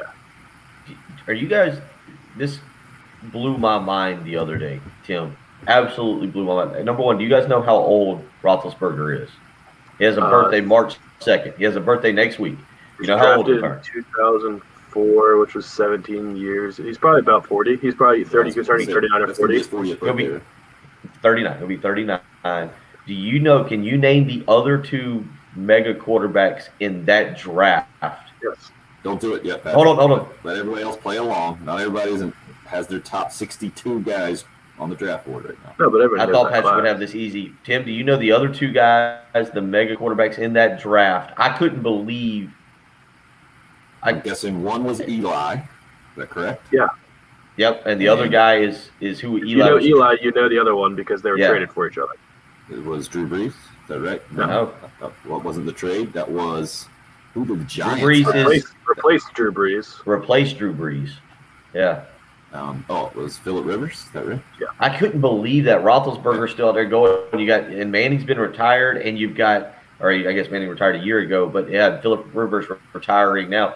I wonder that, Patrick, to go back. That was an interesting stat I picked up in the last day, just kind of because I didn't realize I thought Roethlisberger was a little bit younger. Yeah, you talk about the '98 class and the 2004 class, or two that like the two probably best quarterback classes ever. And Tom Brady was the 2000 class. Is that right? Tom Brady was 99. Maybe no, he was 2000. So 4 years older than those guys we're talking about here. In Roethlisberger, I mean, he's 43, so it makes sense that. So that's the real crazy part to me, Bill. I hear what you're saying because Phillip Rivers is high school coach Phillip Rivers now down in Alabama, ready to move on and the whole thing. It's crazy how some of those careers work. I wanted to get Patrick on that Steelers topic because we talked about quarterback changes this year, but yesterday with the news coming out, the Steelers are committed to Roethlisberger for another year. I mean, that franchise I feel like is setting his. What do you think? What do you think they do, Patrick? Do you think that they get through one more year and they go into next year's draft looking to take a quarterback? Do they hit the free agent market? What do you do? Because as you just said, the Steelers are going downhill fast, aren't they? Yeah, I don't know what they're gonna do. Do you know who they picked up a month, 2 months ago, maybe? No. Former first-round pick, probably the youngest first-round pick to ever get cut. Dwayne Haskins? Yep. Oh, of course. Why not go down that road? Yep. That brings a big smile to your face. I saw that. Look at it. He's in a little bit better mood, Tim. I got him a little bit through the first 7 seconds. When you just brought up Marshawn Lloyd, it got my mind turning because I was watching all the UNC guys, the draft guys, Daz Newsome, De'Ami Brown, the two receivers. But, they have 2 NFL running backs this year, Michael Carter and Javonte Williams. Everybody should watch those 2 running backs because I just put it together in my head. That is Kevin Harris and Marshawn Lloyd next year. Kevin Harris is Javonte Williams, and Marshawn Lloyd is Michael Carter. Watch those 2 guys and tell me you see anything different. Patrick, everybody at home, watch those 2 right now. @_Patrick Perrette, where you can find him on Twitter. I'm going to look at their stats. Are their stats going to impress me? Yeah, they both ran for 1,000 yards last year. Oh, look at that. All right. So, Patrick. Watch Javonte Williams play and watch how much he wants to hit people when he's running the ball. Just goes out of his way to make contact. He's big, really physical, exactly like Kevin Harris. Can catch the ball more or less, but isn't going to kill you as a receiver. And then Michael Carter is also 5'9", probably exactly the same size as Marshawn Lloyd, and just really thick lower half, embraces contact for a little guy, good balance, good receiver, everything. I'm telling you, those two guys are exactly the same as what South Carolina's got right now. 2,385 yards and 28 touchdowns between the 2 last year. 2,328. South Carolina can just switch its schedule to the North Carolina schedule. This is true. It's a good point. It's a good point. It's an excellent point. 803-404-6100. You can call or text. We see you on the Love Chevy phone lines. plenty more of your thoughts this morning as we're rolling on Thursday. Glad you're a part of the program. It's the early game. It's 107.5. Oh, got the big zero res here.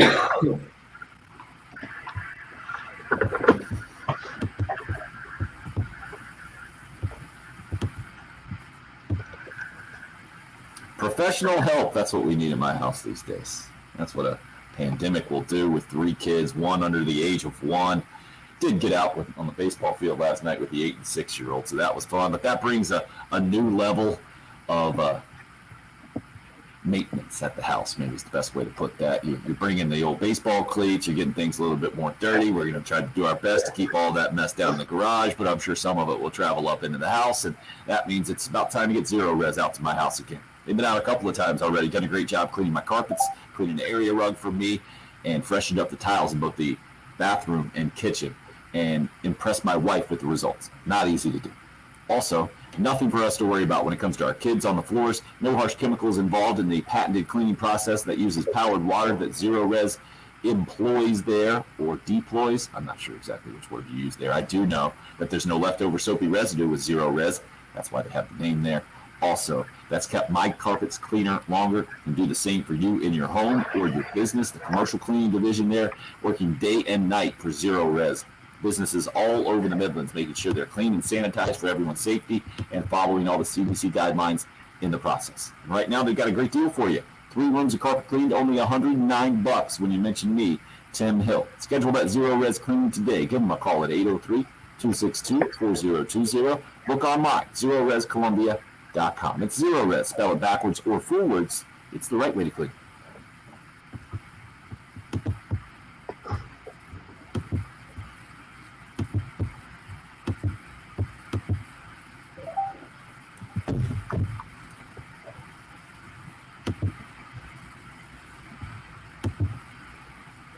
I'm really happy with that running back comparison because I literally did just. Like that, huh? Yeah. You look. I knew I could get you going a little bit. If you just watch the North Carolina Miami game this year, you'll be like, oh my gosh, is that the best running back duo I've ever seen? Because they went for like 310 and 250 each. Michael Carter was over 300 and Javonte Williams was over 200 in one game. It was ridiculous.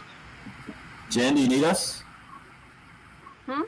I thought you had something to say there. I was just trying to avoid the okay whatevers. You know, I thought about wearing the one shirt that I have that says, I'm sorry that you can hear my eyes rolling or something. Nice. As an appropriate gift, I guess. And yes, Craig. Yes is the answer.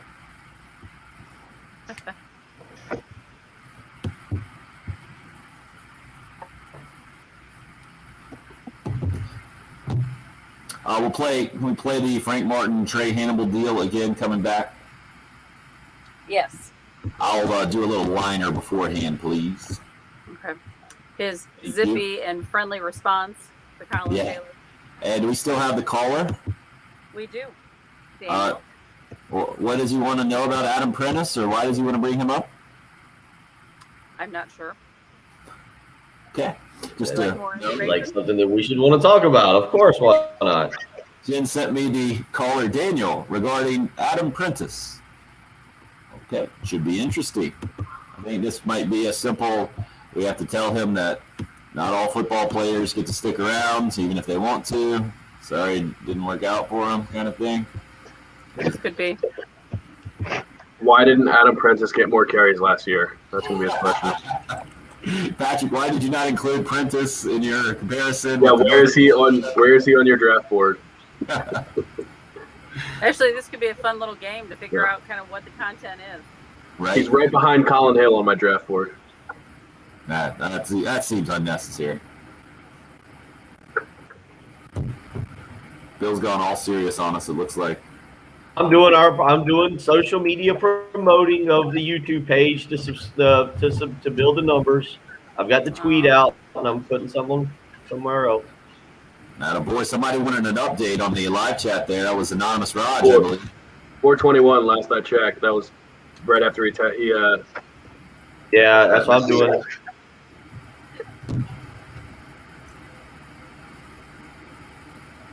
We are, still 421.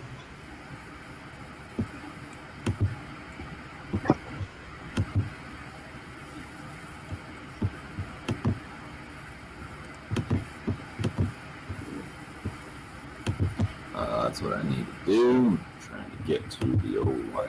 Sorry for all the clicking.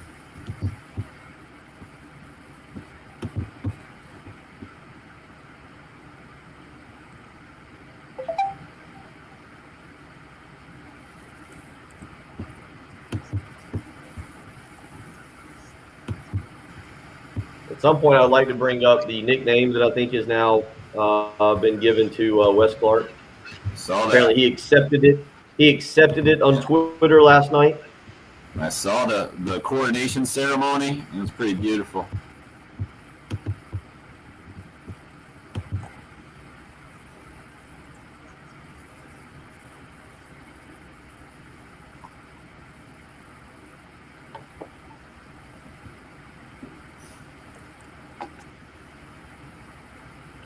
I'm pretty sure I'm going to be cross-eyed by the end of the show.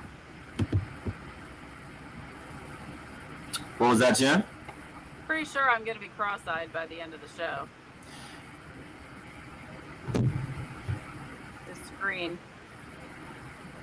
Tim, is there a way for you to look? I used to be able to do it, but is there a way for you to look and see how many people are watching the live stream at one time? Yep, 31 right now. 31. Welcome. Good morning, all 31 people. Is that combined platforms? Yeah, according to what I'm looking at. YouTube is leading the way, Facebook in a close second, and the Periscope Twitter deal distant third. Does it consistently go up as we get closer to 9 o'clock? Usually? It kind of ebbs and flows, but yeah, usually the 8 o'clock hour is usually the highest numbers. The peak, we start to peak out. I think that's when Hope finally wakes up and joins us. Right. I wonder, Got a boy. Getting it going. What? I wonder how many people watch later in the day, like Right. clicking on Yeah, at there night are time, few. something like that. That's the brilliance of this, by the way. If you didn't know, it doesn't just go away after we live stream. It just archives there on YouTube. I think Facebook, the same thing. Yeah, so if you go to work or you don't wake up at 6, you can just watch from 7:30 to 9, and then just watch the first hour and a half later. That's right. Also, been putting the audio on the podcast page if you're a podcast person and you need it in your car or something without using up the video. Mark, that's for you, just for you. You got it. Head back in. So you're doing a promo, and then I'll do. You got it. Okay.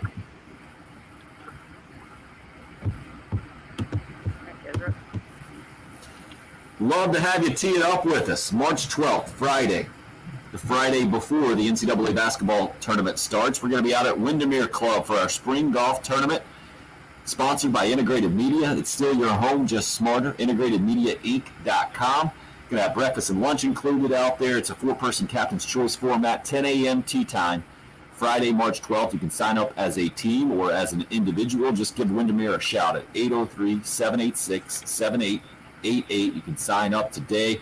Parts of the proceeds going to Camp Cole, so raising money for a good cause, and going to have a good time. Going to get the heckle hole going out there, and it's going to be a lot of fun. That is going to be a great opportunity for people as you're just sitting around the office. You can't make it, but understand your boss doesn't let you out, to tune into the live stream and check out Tim live streaming people's shots, heckling people. We could probably even take some heckle suggestions through the live stream. Don't you think there, Tim?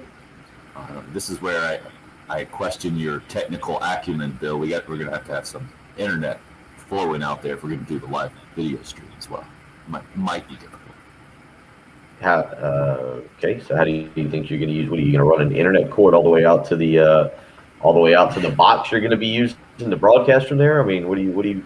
Are you going to be doing some lives, some pop-ins? Sure. You use your phone? Can't you use your phone to live stream it? The audio is no problem. It's the video that's the problem. Can't you use your phone? Maybe, but maybe not for an entire 4-hour chunk there where we You don't played need golf. to. You don't need to heckle it. Some people don't need to be. Yeah, we'll work with you on that. I feel like we can make that happen so you can get out there and people can Pretty sure we heckle can along with you.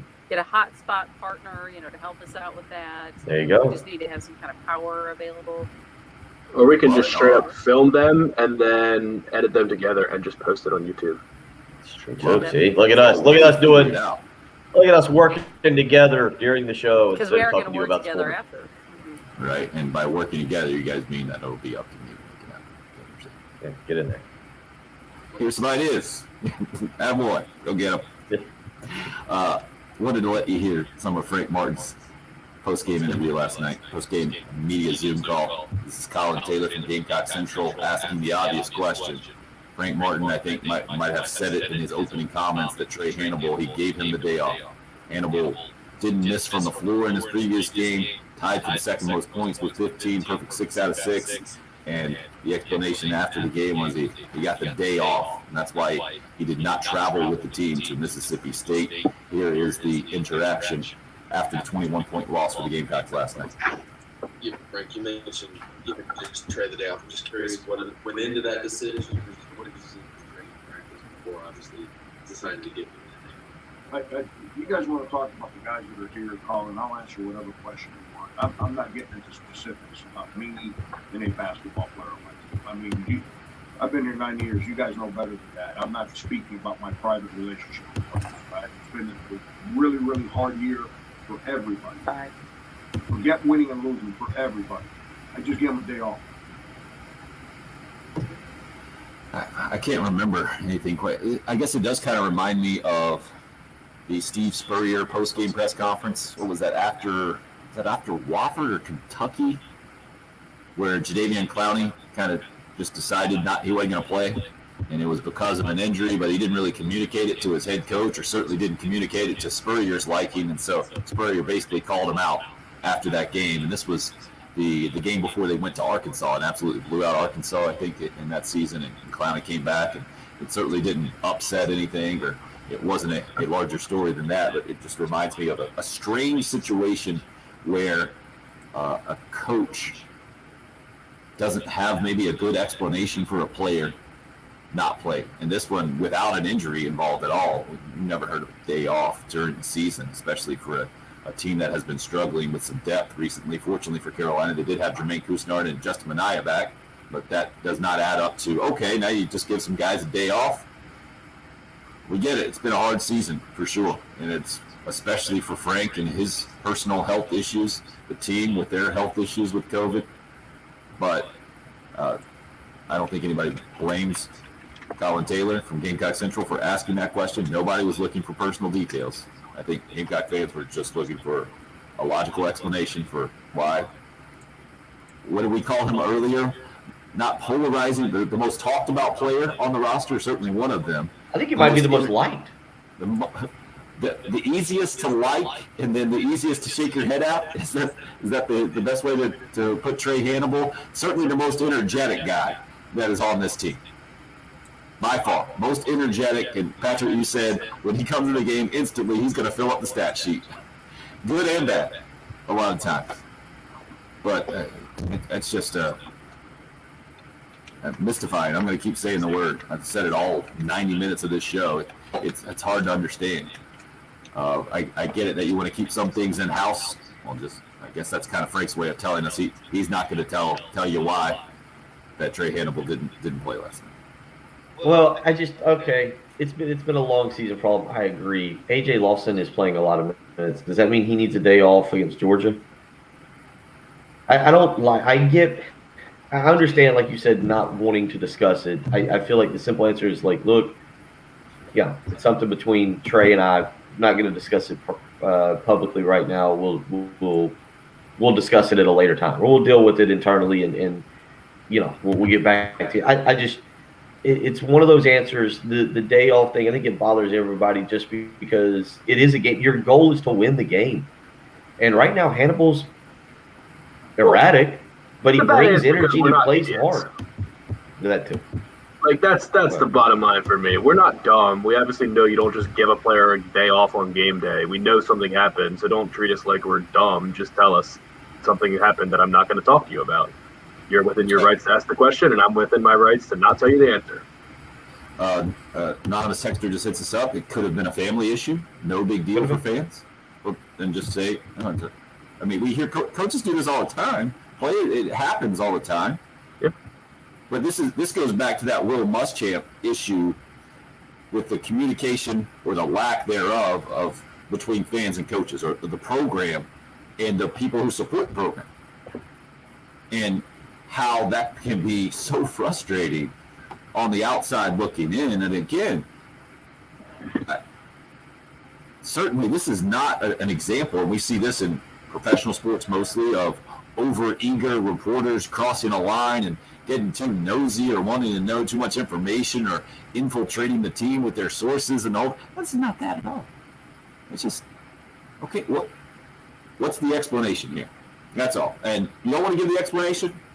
Totally within your rights. It's more frustrating, but I think when you give the explanation that you gave the day off, especially from Frank, I believe he said it multiple times about how you never get a day off when you're a father and you're trying to mold the men and that kind of thing. That's where it's a tough one to digest. But it is going to be tough no matter what when you lose by 21 points. You're on a 6-game losing streak. It's kind of like you were talking about, Bill, on the TV broadcast. You didn't like the conversation going to Kentucky and how they're improving and the whole thing. And I think it came up even when you were talking about it. Like, there was not much that was going to be said on that broadcast last night that would have Gamecock fans in a great mood, especially as it starts with Mississippi State jumping out to a big lead and Carolina never really getting back into it. So that's why we have not just talked about basketball this morning, for sure. Moving along to the baseball conversation. Bill, you mentioned it before the break. Anonymous Raj has to know, and he says Trey Hannibal is his favorite player. He has to also know what will be the nickname for Wes Clark. I think Colin Taylor was in on this, actually, on the social media as well, from the Gamecock Central perspective, trying to get the nation's home run leader, and they haven't updated these stats nationally on the NCAA website, but I assume still he will, unless somebody went off. Auburn did win 33-0 yesterday against Alabama A&M, but I don't think they had anybody hit an outrageous number of home runs.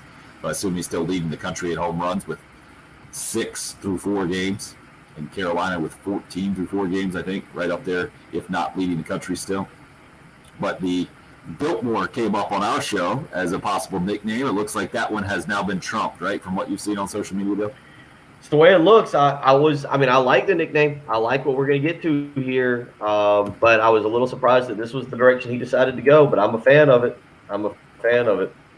He didn't decide to go that direction. Are we going to tease it or are we going to give it to him? He didn't decide to go that direction. He just said, okay, that's fine. He's got a check mark next to it. That's fine. I heard, let's go with this. This looks pretty official. Sounds like you're not sold on. Go ahead, Bill. Tell the people what it came up with yesterday. Colin Taylor has said that he put out a tweet 10 hours ago. He said, I think I've officially decided on Rooster. Wes Clark will now be known as Rooster unless he objects. Wes Clark responded at 10 o'clock it's not 10 o'clock, about 10 hours ago, and said, Rooster it is. And he put the little green emoji check mark there. It looks to me that's a pretty strong, I think, endorsement of the nickname Rooster. Patrick, what's your problem here? Why are we so obsessed with giving people nicknames and not letting them just come to them naturally? Is anybody going into next year calling Kevin Harris the boss? No, it's not going to happen. Nobody's going to do it. And maybe Rooster catches on. It doesn't make any sense to me. You need a hug. No, I need a hug. Nicknames come naturally. We can call him Wes Clark. This has come as naturally as it happens. There's nothing natural about putting on Twitter, this guy needs a nickname. 10 hours later, all right, here's his nickname. Boom. Like, the kid's not going to say, hey, that's a stupid name. He's not going to tell a reporter. He doesn't have to respond on Twitter. He doesn't have to respond. He could have waited. He saw what he liked, and he went with it. He's been a Trey is not happy with this. He gives us a big boo on the Cool Care Heating and Air text line. Says, there's nothing remotely unique about Rooster. Biltmore came naturally. I don't know how. He's got 2 thumbs and never going to call Wes Clark the Rooster. This guy. I like it. I hope he switches his music, his walk-up music, to Alice in Chains. Here comes the Rooster. Is it just Rooster or is it Here Comes the Rooster? It's just Rooster. Here comes the Rooster. Yeah. You guys can continue to disagree on that. We need to get out to the listeners are on my side. What it looks like. Daniel's been waiting most patiently to get in on the program this morning at 803-404-6100. Hey, Daniel. Doing good, man. You? Good. Doing good, man. You?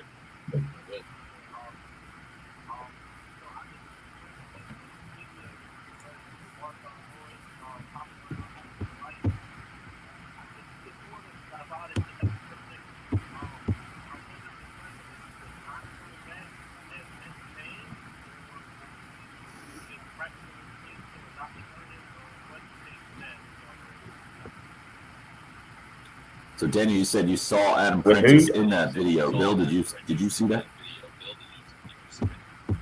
Because he's not on the roster. No, He's not in the video. He's not in the video because he's not on the team. Yeah. If you look on the Twitter page, I think you thumbnail. Made a mistake about who that was. Is that what you're saying? Yeah, I don't know who it is, but it's not Adam Prentice. Okay, fair enough. Bill, where were you going with that? Who's delayed? Yeah, I was just gonna say, I think he might have mistaken Prentice for somebody else. Yeah, simple enough. 803-404-6100 again. If you have any questions you would like to throw at us or anything else on the Cool Care Heating and Air text line, I have an idea. Let Bluto from Animal House give out nicknames. Your nickname's Pinto, Flounder. That's from Chris on the random Cool Care Heating and Air text line, as Dr. Bulldog also weighing in. He says, I'm Dr. Bulldog because Gamecock Larry named me. That's good enough for me. Well done, Dr. Bulldog, who may be a Georgia grad at the VA hospital that is in charge of making sure our favorite 86-year-old caller is in good shape. Go ahead. So really, we should get Larry on the phone to be the one who assigns. That's actually, that's actually who should be head of nicknames is Gamecock Larry. Maybe we should take him off of head of predictions and put him in charge of nicknames. He can be in his scooter at the time when he's coming up with that. The names come to him. And I think we all know, if you're going to be part of a posse, especially the Gamecock Larry posse, then you probably need a nickname. And who better to give it than the legend himself? Maybe we can get him on the horn as we continue on this morning kickoff, the second half of the show officially. As we roll on here, we'll try to clean up the technical issues with the delay back and forth. Yeah, it's part of the working at home thing. I am sitting in my garage. Bill's sitting in his house. Patrick's in his frozen tundra of an apartment, and Jen is producing in the Herndon Chevrolet studios in downtown Columbia. So we'll see what we can do. We see you continue to join the live video stream. That's sponsored by Buford Lending. Appreciate you being a part of that on YouTube, Facebook Live, or Twitter, wherever you're joining us from. Happy to have you on a Thursday morning. It's the early game. It's 107.5 The Game.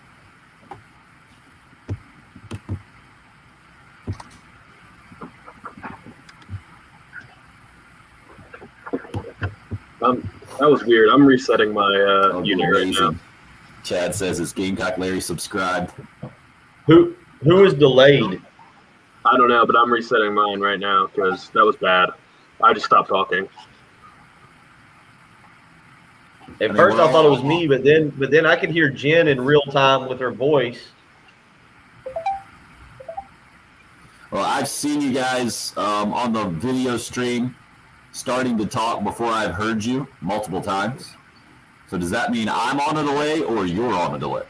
I don't know. I think you're on the delay.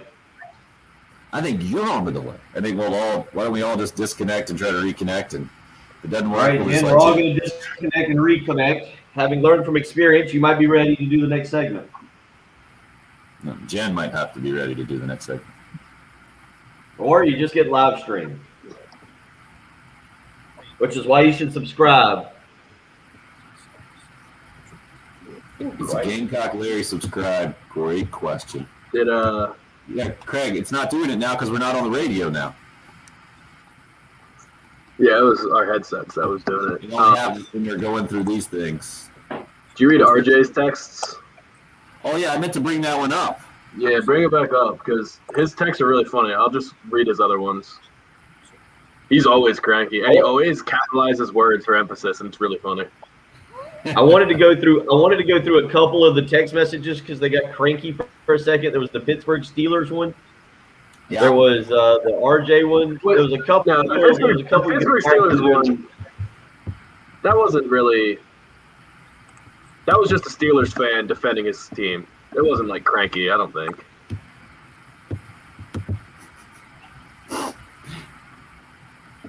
Trey on the text line, GLP, Gamecock Larry Posse shall follow our supreme leader's lead.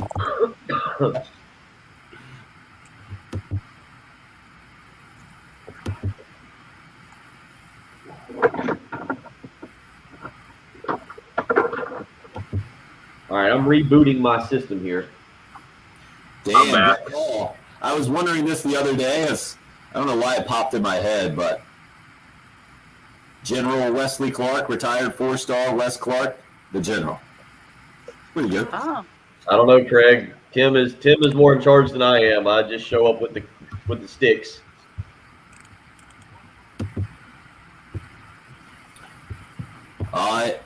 You call that number and you ask those guys. I think you pay it straight to Windermere. The number, by the way, 786. Our official 786 what? 7888. And I think I have it popped up here. If I don't, I should. Yeah, we'll pop it up on the stream too. If I can get that going here. There we go. Yep, that didn't take long. How about this? You guys want to get fancy on the live stream? Take that. Ooh, nice. Oh, wow. That's pretty. Get Craig's mess out of the way there. You can really see it. Oh. Huh? You can kind of still see us in the background, too.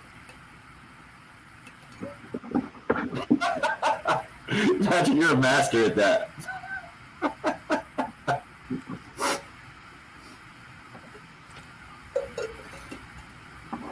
You're born to be on TV, man. This radio gig.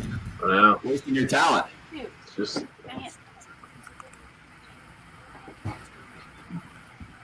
We need to see if we can get Stuart Lake on quickly to discuss. Would Stuart Lake be willing to come on just to discuss nicknames for hitters quickly? I don't know. Good question. Maybe see if he's available. I know we got Kerry at 8:40, but just tell him we're not discussing baseball. We're just discussing if he can just join us for 5 minutes to discuss nicknames. He's been around baseball for a while. Good call. I'll send him a text here. Just we need nicknames. This might lead us to best nicknames in sports. I feel like we can go down a path there. We got Big Ben. You got Big Ben that we've already discussed a little bit. Sir.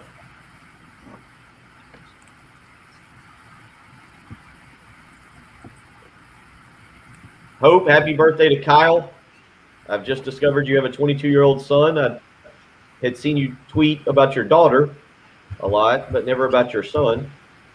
I think your daughter was a teacher or a cheerleader or something, two totally different things. Completely, yeah.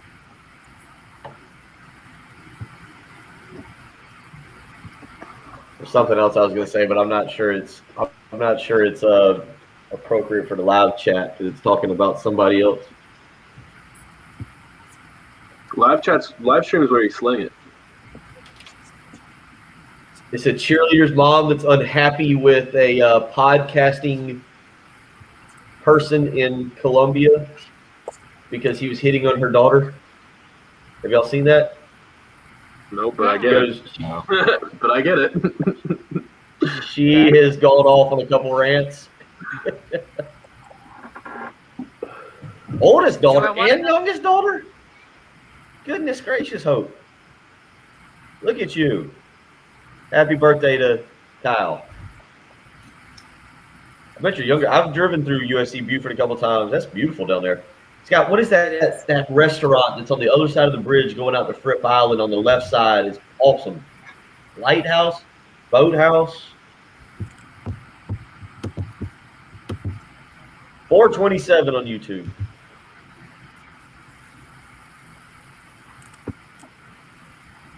See, that's what we need. Kevin subscribes on the YouTube, then comes right back on Facebook to tells you what number he is. I like that. That's how people should start identifying themselves. Just say like, that's what we need. Kevin, Even if you're not gonna, people just have numbers. That's great. well, even if you're not gonna watch on Dockside, yes, Dockside, Kevin.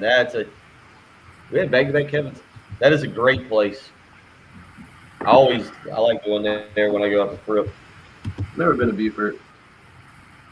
Let's go play. Look at Kevin. I would tell you to go to Savannah. You've been to Savannah before, haven't you? Kevin, Nope. They're heading back in. I've been through Beaufort because I've been to Paris Island, but that's it. No, Dockside. Yeah. That's right. Well done, Kevin. Just hits us up on the Facebook Live. And look at him. He's going multi-live stream. Right. Good work, Kevin. Just subscribe to your YouTube channel, he says, number 427. Well done. The drive for 5 would be a way to do it, right? You would drive for 5 today in the next hour, get up to 500, get really greedy. We're looking to get to 1,000 now. Is really our ultimate goal. And then probably 10,000, 100,000 take over the world. Who knows where this thing will go. Speaking of that, Bill's trying to request some Gamecock coaches to get in on the conversation. Oh, yeah, we got an instant text back. I think we'll get Stewart in here in the top of the 8 o'clock hour talking about nicknames because the topic has come up this morning. Some social media buzz about a nickname for Wes Clark. We had it on our show yesterday. Guy was hit 6 home runs in 4 games and 20 in his last 14 going back to last year. Pretty impressive. And needs a nickname. And apparently accepted the nickname Rooster. Patrick is not accepting that this morning. Bill's all on board. So we're trying to get Gamecock hitting coach Stuart Lake to weigh in on the nickname process, how it's gone through his decades in baseball, and what he thinks of where we're at with Wes Clark. Maybe that sound good, Bill? That what you're looking for? Yeah, we got to. I like this. I like this discussion for the 8 o'clock hour. Best nicknames in sports and this Rooster, especially for baseball. I feel like baseball is the one that would have the most nicknames. Do you agree with that? You guys agree with that? What's the sport that lends itself most to that? The most downtime, the most characters. Yeah, no doubt about it. It's not even close. Wanted to get a couple of texts in as well. We brought up the Pittsburgh Steelers situation randomly. Bill brought it up because, well, we're not going to talk that much about the basketball game last night. We get it. Frank Martin gave Trey Hannibal the day off. It's weird. Basketball wasn't good. Not much more to say about that on a 6-game losing streak. We do have the baseball series going tomorrow, so that's why we've pivoted more towards the Carolina and Clemson baseball rivalry, even though the rain doesn't look good up at Clemson for sure. Plenty to talk about as it pertains to baseball. And then Bill just wanted to feed the NFL beast that is Patrick about the Ben Roethlisberger situation on the Steelers. And Donnie says, hating on the Steelers, defense is the Steelers' strength. Injuries on our offensive line didn't help, but that'll be resolved. 6-time champs. Later. Well done. I'm not just hating. I hate the Steelers. Is specifically what I said. I grew up in Western Maryland, very close to Steelers country, and have so many friends that are Steelers fans, and they are super obnoxious. Hating on that maybe, but loving RJ's just tones for all his texts in on the program. Patrick, just like North Carolina, so Patrick earlier brought up, if you want to get a preview of Kevin Harris and Marshawn Louis, or certainly what Carolina fans hope will be a preview of next year and a lot of production at the running back position. Just look at a couple of running backs that Carolina has in the draft this year. What are their names again, Patrick? It's Javonte Williams is a 220-pound physical runner that will emulate Kevin Harris, and then Michael Carter is a 5'9", little jitterbug, strong running back, really good pass catcher too, that will emulate Marshawn Lloyd. Do you understand, RJ says, and I love any text that we get in that starts with that. Do you understand? They actually have a great QB in all caps who can, all caps, throw the ball to actual, all caps, receivers, which opens up the run game. RJ says, expect 5 to 6-man fronts against us next year, but glad Bill's got that, all caps, hope thing going. RJ, do you understand that Kevin Harris did run for 1,000 yards last year? Like, your point makes no sense because it already happened, but I do like scrolling back. And Jay, have you actually seen the transfers we're getting? He says Joyner had 2 offers to play QB in D1. He is not a quarterback. He's always yelling at people via the text line. It's pretty. Keith, we are ranked below the top 100 in recruiting. Or maybe we're just extra dramatic reading them. It actually does He's got a help lot me, of free RJ. time. He's got a lot How of else would you free read time. all Those cats caps in. words, though? That's what he I does. appreciate what RJ's doing because I can never. I think that's the problem with text, right? You can't get the tone, but when you have the all caps in there, He's right, though. We don't understand. He's much smarter than us. Kevin Harris could never run for 1,000 yards when he doesn't have a good quarterback. Somebody's a little angry. Easy. But Patrick, you would agree the odds of doubling that and having two guys to do it after Carolina went, it was 2013 was the last time it happened before this past year. Nobody said, I didn't say they were not going to run for 1,000 yards. I said stylistically they're exactly like the North Carolina running backs. That's not a debate.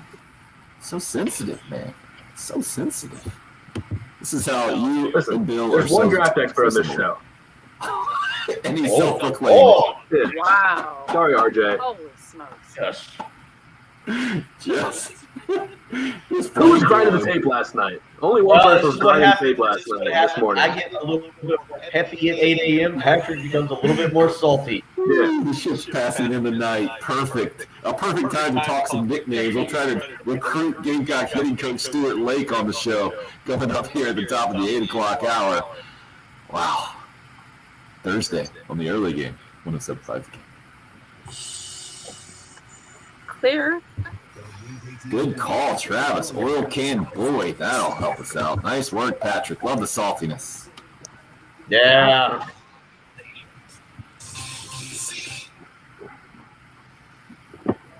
I like yelling at people. It's fun. I agree with Jim. People are, I don't know. People are too polite down here. Yeah, that's what we need. People A like to little your more face. harsh crap. Yeah, because I listen, when I'm not listening to us, I'm listening to the DC radio that I was raised on. And if somebody calls in and says something like that, you just get roasted for 5 minutes. Like, there's no respect for callers and texters. Who was the guy that I did that to a couple of weeks ago or whatever? And then my dad yelled at me for like 3 hours after the radio show. He's like, "You don't know how you sound coming across on the radio to people like that." And I was like, well, he was wrong. Like, he was wrong. And it was that day that I yelled at that guy and I yelled at Jan Bennett about just having bad information, like just bad wrong. information. It's just wrong. Yeah, and my dad was like, you don't know how you sound. You sound like a jerk. Like, people don't take kindly to that. And I was like, well, Dad, like, you can't just let people say what they want to say. And he's like, well, your sponsors might care about that. I was like, Dad, you can't like just. I don't think they do. They'll start calling you Jawalt or something. Yeah. You know, just a big tool. It's just everybody's like all the texts that come in. Somebody needs some creamer in his coffee today. Patrick needs a sleep number bed because he's cranky, and it's just like, yeah. I mean, I guess I'm just doing the kind of radio that I like. This is the kind of radio that I like to listen to, so that's what I'm gonna do. Because things are so good in DC and proper. No, they're not. That's the point. We're hardened in the Northeast. Wait, I thought you were in the South in Maryland. Make up your mind. No. My mom would argue that. I would Not not. along the Mason-Dixon line, technically, correct? Yeah, but then every time I say Maryland's a Southern state, people are like, "Oh, you're not. It's true. You're such a Yankee."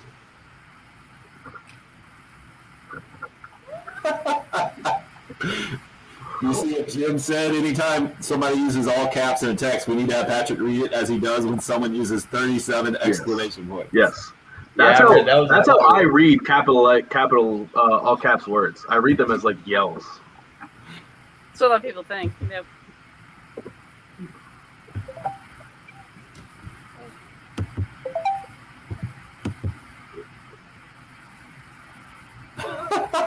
Uh-oh. Oh, that's a good text in from Randall. Apparently there's now a Rooster rivalry.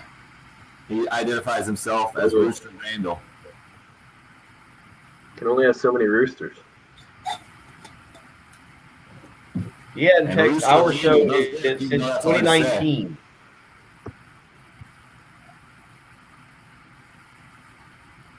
So, Jen, I'm going to send you Stewart's number. He says 802 works for him. I'm going to put it up in the live video chat so everybody can know it. Just kidding, guys. He probably love that, actually. Yeah. Just random texts. During the game, just text to be like, "Yo, why are we not swinging on a 3-0 count?" Nice coaching. Hitting coach, huh? My 8-year-old team knows better.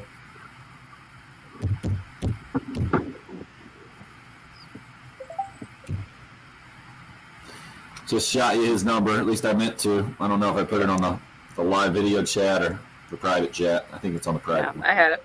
Thank you. Thank you. This one person on the text line is dying to know that I guess thinks that we're going to come up with rain rescheduling, like it's on us. Right. You need to come back with that and be like, well, we've submitted our plan. It's a triple header on Sunday. In Columbia. It's the only thing that works. It's the only fair thing.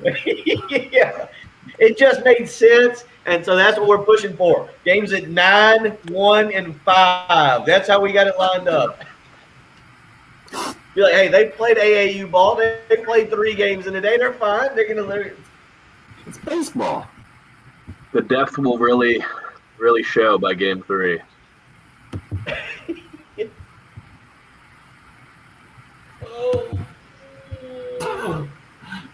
Brutal. Waddy, I didn't Wow. even get that last part. Solid. Man. That is the internet show there from Waddy. It's not wrong. Hope He's everyone's not seen The wrong. Wire. Okay, he's not wrong. Yeah. Yeah. I gotta admit, I like the live streaming thing. Now I don't ever want to go back to studio. Perfectly happy here. I like the live streaming with y'all better. You know you can just take your laptop in, right? Oh, Yeah, that's not so. as fun. I like the backdrop here. No, we're gonna have to set something up in the studio when it's all 3 of us. So it can just be single camera. No, I don't know if we can do that. Huh? I like this better. Yeah. No, because if we all have 3 laptops, well, I guess if we have the program, audio doesn't really matter. Let's say if we have 3 laptops and we're all talking to each Jan's other. sitting there. He's been watching quietly. Yeah, I like the live stream is all the people with thick skin, and all the sensitive people are on the text line. Text line. I gotta admit, I could have never done the Wow. signal. I don't know how. That No mindset, shot. man. No way. Jan, I'm guessing that's a family tradition. Is that why you ended up at the Citadel? I always need to hear the explanation of why. Why would you do that when you're 18? Jan's a big guy. I think he could take it. He's a big physical guy. I can see him handling it. I really can't see people yelling at him. To be honest, you must have who is it that yells at you? Is it somebody upper? I guess somebody a senior. Am I calling Stuart now, or do you want to after? Yes, please. Okay. Just thinking. Now, Yeah. do it now. First question. Stuart, when's the last time you guys gave a player the day off on a game day? Click. That should be the answer to that. Well, the question is, does he know? Does he know what we're discussing? Yeah. How common is it? Well, baseball is different. That's where baseball is different because you do get guys get days off on game days. That would be different. Yeah, how about this? With 3 games left in the season, when's the last time you as a coaching staff decided to give a player a day off?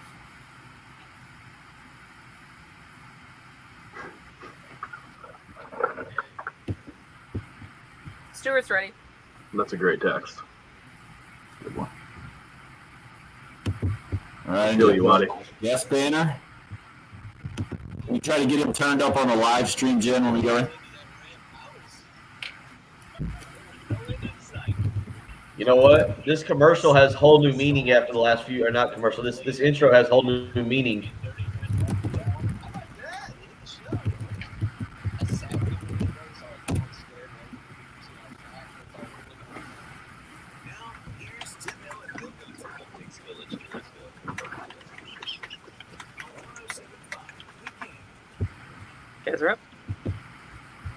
Welcome into hour number 3 on the program. Yeah. You're just You know joining what? us today. We've gone all over the place. Yes, Bill? That intro has a whole new meaning after doing 3 extra hours 2 weeks ago or 3 weeks ago. When I say I was ready to do 30 extra minutes, that intro has whole new meaning now that turns out I can do 30 extra minutes, 3 extra hours, not so much. Fair enough.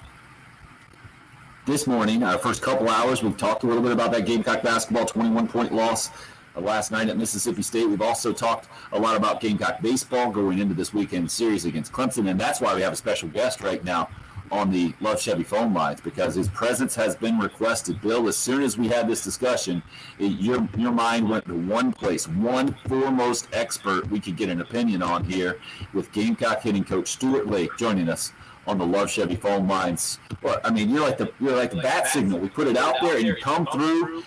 Impressive stuff, Stuart. Thank you for hopping on with us this morning. No problem. I appreciate you guys needing me, and whenever I'm requested, I'm ready for you. Rooster is what popped up on social media last night as a nickname for your slugger, Wes Clark. Do you accept this nickname? He did on social media, by the way. Yeah, I did see that he did. You know, I'm not one to rush into nicknames, so maybe if Wes consulted me on this, I said let's let it kind of flow. I like this. It's just, with my wrestling background, I like to usually flow with your name. I don't know how to Mr. Wes Clark. Exactly. Let's start there. That does the nickname have to flow with the name, or can it just be? Or it has to mean something. Tiger, like Cadillac Clark, because he hit a home run and broke somebody's windshield with a home run or something like that. Like, that's occurring naturally. Like, Well, you do have a bit of a controversy on the text line right now. I need to let you in on this, Stuart, before we proceed. Rooster Randall hits us up, and he says, how about out of the park Clark? Clearly, there's a Rooster rivalry when you're Randall from Sandy Run there. He doesn't want any part of that. So where's your advice going to be when you encounter young Wes Clark today about the nickname and moving forward from here? Well, I've already compiled a list of other nicknames of people for Wes to look at. That a Brutus the Barber, Beefcake, Greg the Hammer Valentine. Just things that you just want to take your time into this. Big Cat, Ernie Ladd, names like this. Stone Cold was once done in Steve. So we can change. So I don't want you to feel like you're locked in. You have just one name early on in it. But I have actually stayed up a lot last night about nicknames. So kind of that's why when you reached out this morning, I was so quick to respond. I mean, let's go through some of the best nicknames. All right. If you got, let's just do baseball. Since you stayed up last night. I had to look this up to check, and I'm gonna mess it up, and I apologize. For messing it. Roland Glenn Fingers. We also know his nickname. Rolly Fingers. Yeah, Raleigh. I mean, that's a nickname? Raleigh's, right? I mean, that's just they call it. Is that, where do we put that in the all-time list of nicknames? I think I was talking about it so soon. It's got to be right there. I mean, that's where I was going. Into the show. I'm going to put another picture of that era. I think maybe it was a little bit before Raleigh Fingers, but Jim Catfish Hunter. Surely. Catfish Hunter. That's good. is Wes Clark a Wesley? Good question. Okay, so Wes is a nickname. Okay. That's just short for us lazy people. I didn't know you were going to go the pro wrestling route on us, Stuart. As if you're just joining us, this is Gamecock head coach Stuart Lake. Now, you've been part of the Gamecock program for way going back to the Trey Dyson days and around the 2000 era. And then you left to be the head coach at Charleston Southern, so you've been in a lot of dugouts. What about personal experience with maybe guys that we haven't heard their nicknames? You got a list of those that you've come into contact with, and how maybe those have come about. Yeah, that's a great question, because I haven't really said here this morning, made that list. I did have a guy, William Ladd from Sumter, who I had to name Big Cat. Ernie lad, and that stuff, that was one of my favorite ones that I was able to pin to a guy that I thought really fit a guy. I try to think of that 2000, 2002. Some of those guys, I can't stay on the air. Trey and Gary Johnson, those guys are in charge of them. But that's a great question. I'm not thinking of some of the baseball bug guys. I think of like I'm more people, those guys. Just I love it when they kind of create character. But maybe the Roosters the way it is. But the West part is a character, so it'd be fun getting his name, the right way. Is he a wrestling guy too? No, not really. I try to lighten it off if we can. To wrestlers a moment in time. We're on our road to WrestleMania right now, so I've tried to make them aware of that a lot. But a few guys are it's not as much of a wrestling group as that. They're not a lacrosse group, are they? No. Okay. No. It's just I think that's what is strong away some of our Monday Night Raw, the ground that has. So I'm trying to draw them back in. That sounds like you got to get them back in the players' lounge down, like Pizza Party, Monday Night Raw. Kind of, I feel like you're useful for a lot of things, nicknames, and now Monday Night Raw information is definitely at the top. Now, obviously, you guys can tell this is a bit of a different show. We do different radio interviews. Typically, you would be asked right now about the home runs and the whole thing, and you would tell us, hey, we're just taking it one at-bat at a time and trying to stay inside the baseball and drive the ball and all that.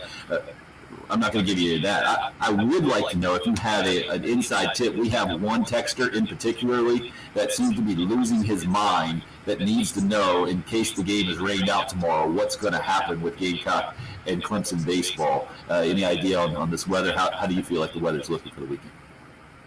Weather not looking good tomorrow, obviously. You know what I'm waiting for? I think the decision Coach Kingston and Monty and all the powers that be discussed this morning. We're going to play Saturday.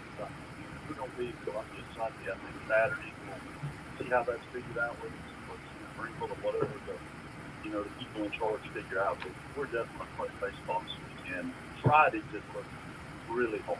The weather just continues to get worse for Friday. It's really cold. So I think really Saturday and Sunday right now looks like it'll be our best day. And as you brought up the coaches, that's, I think, the question that we need to get you out on. Are there any coaches out there? You're talking about Clemson coach Monty Lee. Does he have a nickname behind the scenes amongst his coaching fraternity? What about Mark Kingston? Are you allowed to say it on there? Did we give you an out? Are you allowed to say it? Coach Kingston is easy. It's just King. So that's an easy one. No real discussion needed there. Monty, I don't know. That's a great question. I can do a little inside work this morning with former teammates. And maybe Coach Calby or somebody let me in. But I've just always, he's got that first name, you just kind of go with Monty. That's kind of become, yeah. All right, fair enough. All right, hold on. All right, we got let's finalize this because Travis is sending on the live stream 4 really good ones. Well, 3 really good ones, and I'm going to throw a 4th in there. All right, you've already mentioned Oil Can Boyd, so we got to narrow this down. We got 4 that if I just say the nickname, you're going to know who they are. All right. Shoeless. Yes, Joe Jackson. Mr. October. Thanks, Jackson. Jolting. That's what I always said. Oh, gosh. Very good. Very good. And then someone else sent this in earlier, and I liked it. Big unit. Oh, yeah. Was that, played at Auburn? No. I know that one. Oh, Big Unit. Big Hurt's another one. Big Hurt's another one. That's a good one, yeah. All right, that's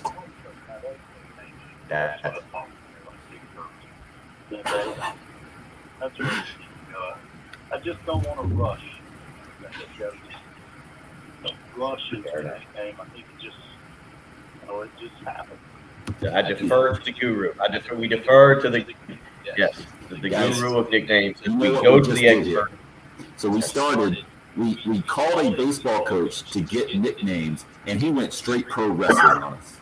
And now he's brought it full circle, and you've given us your secret to the Gamecock hitting success right now: patience. You gotta be patient. explains it. Welcome. Gamecock head coach Stuart Lake, Radio Gold. We appreciate you doing our jobs for us today.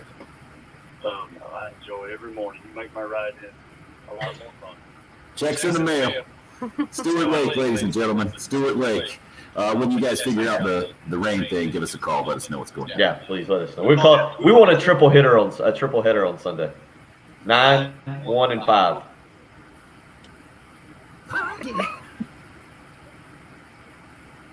Yeah, just some bologna sandwiches and orange slices to get you through the day. Absolutely. Thank you, Stuart. Good to hear from you, sir. Take care. What a show. Well, I feel vindicated. What a great guy. You feel vindicated? I do feel like that interview went more skewed more in your favor. I feel like that was not the one we needed to back up the Rooster. No offense, but the Rooster's a bad nickname. I disagree with you on that. The question is, does it fit? Does it fit? What about Patrick? Would you prefer like Rooster West? Is that or West the Rooster? Does that make it any better? Not really. Not unless he's a radio caller, sports talk radio caller. Hope suggests West Big Fly Clark. Big Fly's pretty good, don't you think? Hope's done a lot of good things for the show, but we can't. We're very appreciative of everything she's done. A few more nicknames have popped up of some of the greatest nicknames of all time. Trey just says the Wizard. I'm thinking maybe he's thinking the Wizard of Westwood. That's Jerry West. Tim Rock Reigns. That's a fantastic one from Craig. Well done. The Splendid Splinter. Is that Ted Williams back in the day? Maybe? Mitch Williams, Wild Thing. Jason suggests this is good stuff. And Trey is all with you on the live stream. Says, Patrick, I will die on this hill with you. No, Rooster anything is forced. Yeah. It's quite the controversy. Anytime it comes from just a tweet that says, hey, we need to give this guy a nickname, it's not going to end well. Because really, what has he done that is Rooster-like? Yeah. Well, you rule the roost. Is that the Yeah, I deal? was going to say, what he's done. He like the head of the. I mean, Patrick he's is the big so guy. Patrick, you realize you are wearing a Carolina sweatshirt right now. What does that have to do with anything? It is the school's nickname is Gamecocks. Of course, but he's one of a million people that have played for the school, and all of a sudden he hits 6 home runs, and now he's the Rooster. It's 14 and 20. It's 14 and 20. Put respect on the name, buddy. He's played 20 games, got 14 homers. And Craig was actually, sounds like was going earlier with the Ozzie Smith being the Wizard of Oz. Sure, gotcha. I just don't know. There's a difference too between having a nickname and being called that nickname, right? I think that those are two different things. Like I don't think everybody referred to Ozzie Smith as hey Wizard. I don't think they did that. It just, but like Big Papi, that's what people call David Ortiz. Yeah. So I think we probably also need to delineate, like Wes is a great baseball name, right? Simple. Wes. You throw it out there. There's nobody else on the team with that name. You're good to go. But if he fits in with Whit or Jackie. Right. These are baseball names. 1-syllable names. So maybe that's part of the problem. Jackie. Patrick. Jackie is the best 1-syllable baseball name of all time. It's two. You saw where I was going with that. I'd already moved on to Steven. I was like, no, that doesn't work. Sonny says we're overdiagnosing this thing. Just call the man the Rooster. After a while, you won't have to include his real name. Everybody will know who the Rooster is. Now we're adding a thing to it? Now it's like The Weeknd situation? Sonny. Yeah, I like that, Sonny. You're adding a whole new wrinkle. Pudge Rodriguez, a great one in from Irvin. The only problem with that is he took over Carlton Fisk's nickname as Pudge originally. But Pudge Rodriguez kind of does go together, and no one ever called him Yvonne. That's another problem, right? That's not a good baseball name. Whereas Wes is already a good baseball name. Well, we got a lot to figure out here in the last 40 minutes of the show. Appreciate Gamecock hitting Coach Stuart Lake jumping on with us, weighing in, and letting, I think, vindicating Patrick is really what happened. Yeah. By the way, our text line is blowing up. All of you guys that texted in, you now have to subscribe to the YouTube page. If you do that, we'll be at 500. So now they have to confirm that they've subscribed to the YouTube page before the text. We're holding them hostage. I love it. That's where Patrick's from the DC area. I don't know if you know, Jim. and they're tough They up do there. hold people. They're strong. They do hold people hostage. Correct. It's a good time to take a break. 803-404-6100. If you would like to weigh in on the text line or call us on the Love Chevy phone lines, do it with your YouTube subscription number, and then we'll allow you on the show, apparently. It's the early game here on 107.5 The Game. The game is on. Poor Rob. Babe Ruth is what he hit us up with. Yes, I think Patrick's right. Nicknames have to just roll in. They've got to kind of flow. Mortgage Guru. There is a nickname. It tells you what Jacob Crowder is. It gets right to the point. It's simple. It's easy. It's efficient. If I say Mortgage Guru, you say Jacob Crowder. You know exactly who I'm talking about, and you know exactly what he can do for you. He can help save you money. If you're thinking about purchasing a home, if you're thinking about refinancing right now, the Mortgage Guru, Jacob Crowder with First Palmetto Bank, is there to help you. Give him a phone call this morning, 803-719-1005. You can also email him the letter J, Crowder, CROWDER at firstpalmetto.com. That nickname is not just something he takes lightly. He is proud of it, and he's ready to help you the second you get in touch with him, helping people save $300, $400, even $500 on their monthly mortgage payments. So don't worry, get in touch with the Mortgage Guru, Jacob Crowder, today, 803-719-1005, or again, that email, the letter J, Crowder, CROWDER at firstpalmetto.com. He is the Mortgage Guru, Jacob Crowder, with First Palmetto Bank.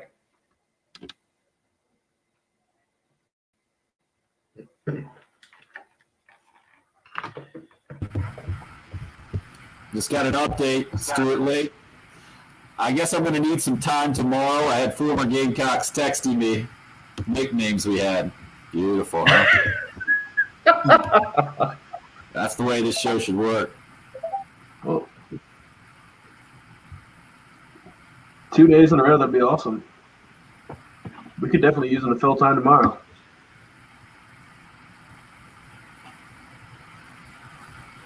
That was a perfect interview for our little radio show.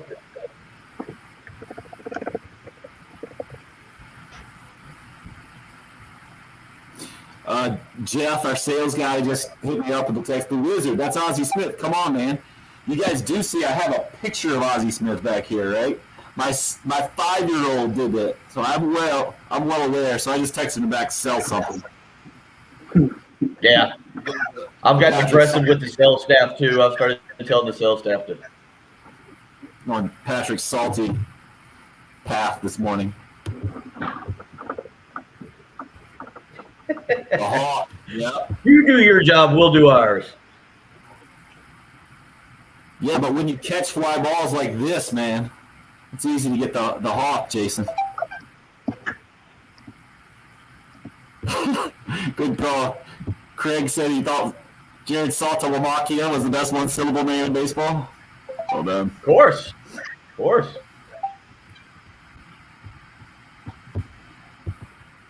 Oh, now you're getting Dundies? Nice. We do need to come up with yearly awards.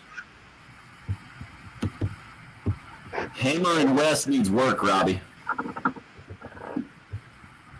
I mean, it doesn't flow. And you can't beat a hammer in baseball. That's been taken.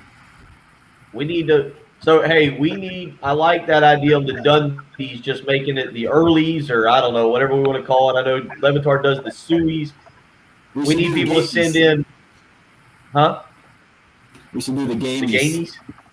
Well, no, we got to do something just for our show. As Patrick's pointed out, I don't think the other – You're so territorial. Unbelievable. I don't think the other guys would have. You think Heath wants to participate in an awards show? That's the great part about the Dundies. You got to make people participate. The earlies is actually would be a funny name for an award show. Just so dumb but so easy. We gotta have we gotta say just call them the earlies. That's actually funny. So we would need to save we'd have best listener phone call. So the guy who said he fudges a little bit on the stats, that one would have to go in there. There you go. That was Showtime. You could do. Oh, Showtime. You Sure. could. You could do mine, which is worst announcing of a name or butchering of the English language. Ooh, that's a big Oh my category. gosh. This could be our own Top Shot. We could be making a ton of money by having all these. Well, no, I'm serious. Think about it during June or July when there's not a lot going on, and that's basically a show, and we're just you play the clips from. That's what Levitard and them do, and you just play the clips and be like, all right, what is it? We better You have a can better stretch that out over a system. week. You can stretch that and like have 3 or 4 categories every day. Again, Bill coming up with a concept that would require tons of work by everyone else. Yeah, just look up the clips. Right. Come on. Well, no. Now that we know it, we come up with the categories. We go starting in March. You'd have to If start Jen keeping hears track now. one, she just throws it into a folder real quick. Yeah. Throw it in the store. Real quick, Jen. Nothing else going on back there. I'm sitting down, Kevin. I am a lazy dude. I can't sit. Oh, I see what he's doing there, Stephen, but a little complicated, I think. That's pretty clever. You guys got this North by Northwest Clark. That's a Chris Berman one. Pretty clever. Clearly, Stephen was probably educated at Brown University like Berman. Trey's still stuck on the Dundies. Well done. Yep, Jan, we got Berman in here. Yeah, who are the P1s? I know the radio stations do that. I was gonna say that's the only thing I'm coming up with. Yeah. That's what it. Oh, now Trey's sponsoring an award. He's good. All right, Trey. I'm telling you, we got this award show thing I've got. No, we should just have a listener talent show. This award show would be this. It would be a hit. It would be an absolute slam dunk hit. He's already named it. The Gamecock Larry Posse Call of the Year. Well done, Trey. I've heard a radio station, one of the DC stations, they have a yearly listener talent show where some callers will try to do like a 1-minute stand-up comedy routine, and some people will try to sing a song and things like that. It's usually pretty good. Not It'll bad. be out probably about 40ish, about 40. Need to be out at 40. We're going to try to get out before then because we got Carrie today, right? That's what I was saying. I believe it's at 11:30.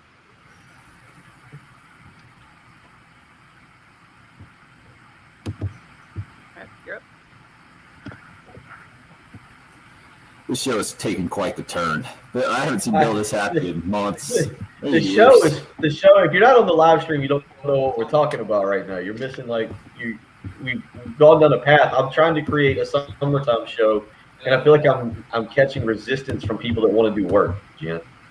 Like all I'm trying to say is that we could have an award show. Other people do this. This is not a new creative idea I just came up with.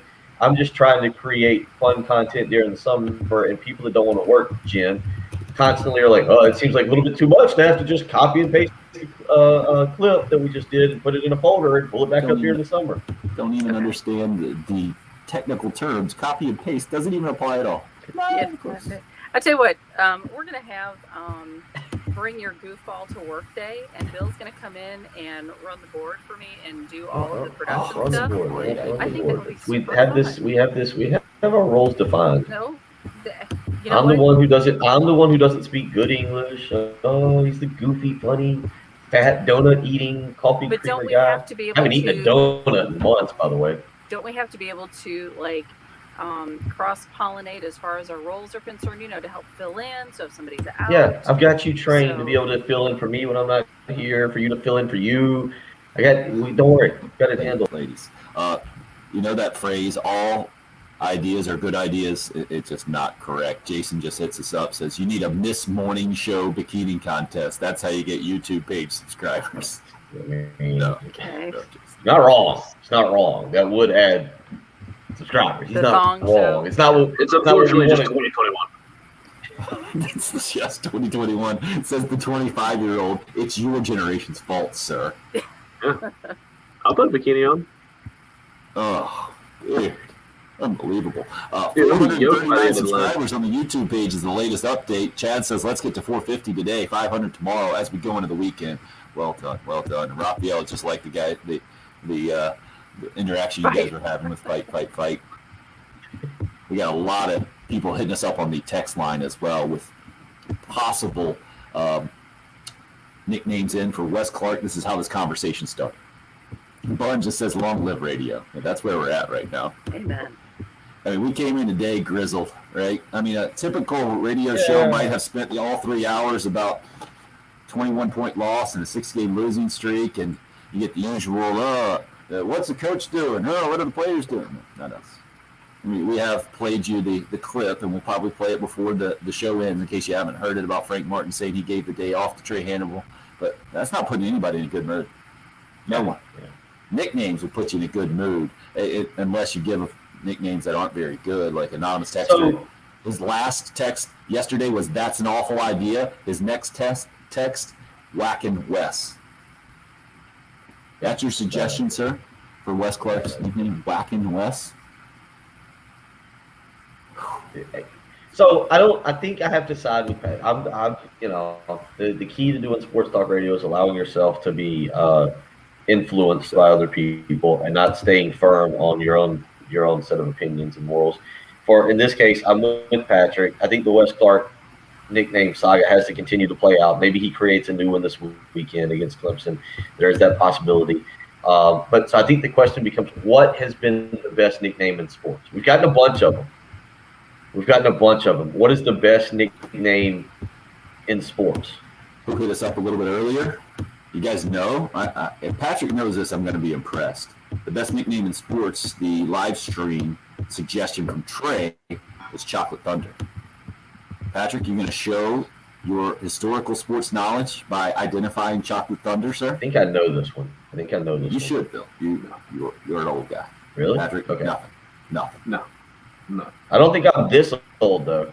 No, we're neither one of us are quite this old. But, yeah, you're a basketball guy. You played high school basketball. It was an NBA guy. It was a rival kind of. Actually, I think started in the ABA. So.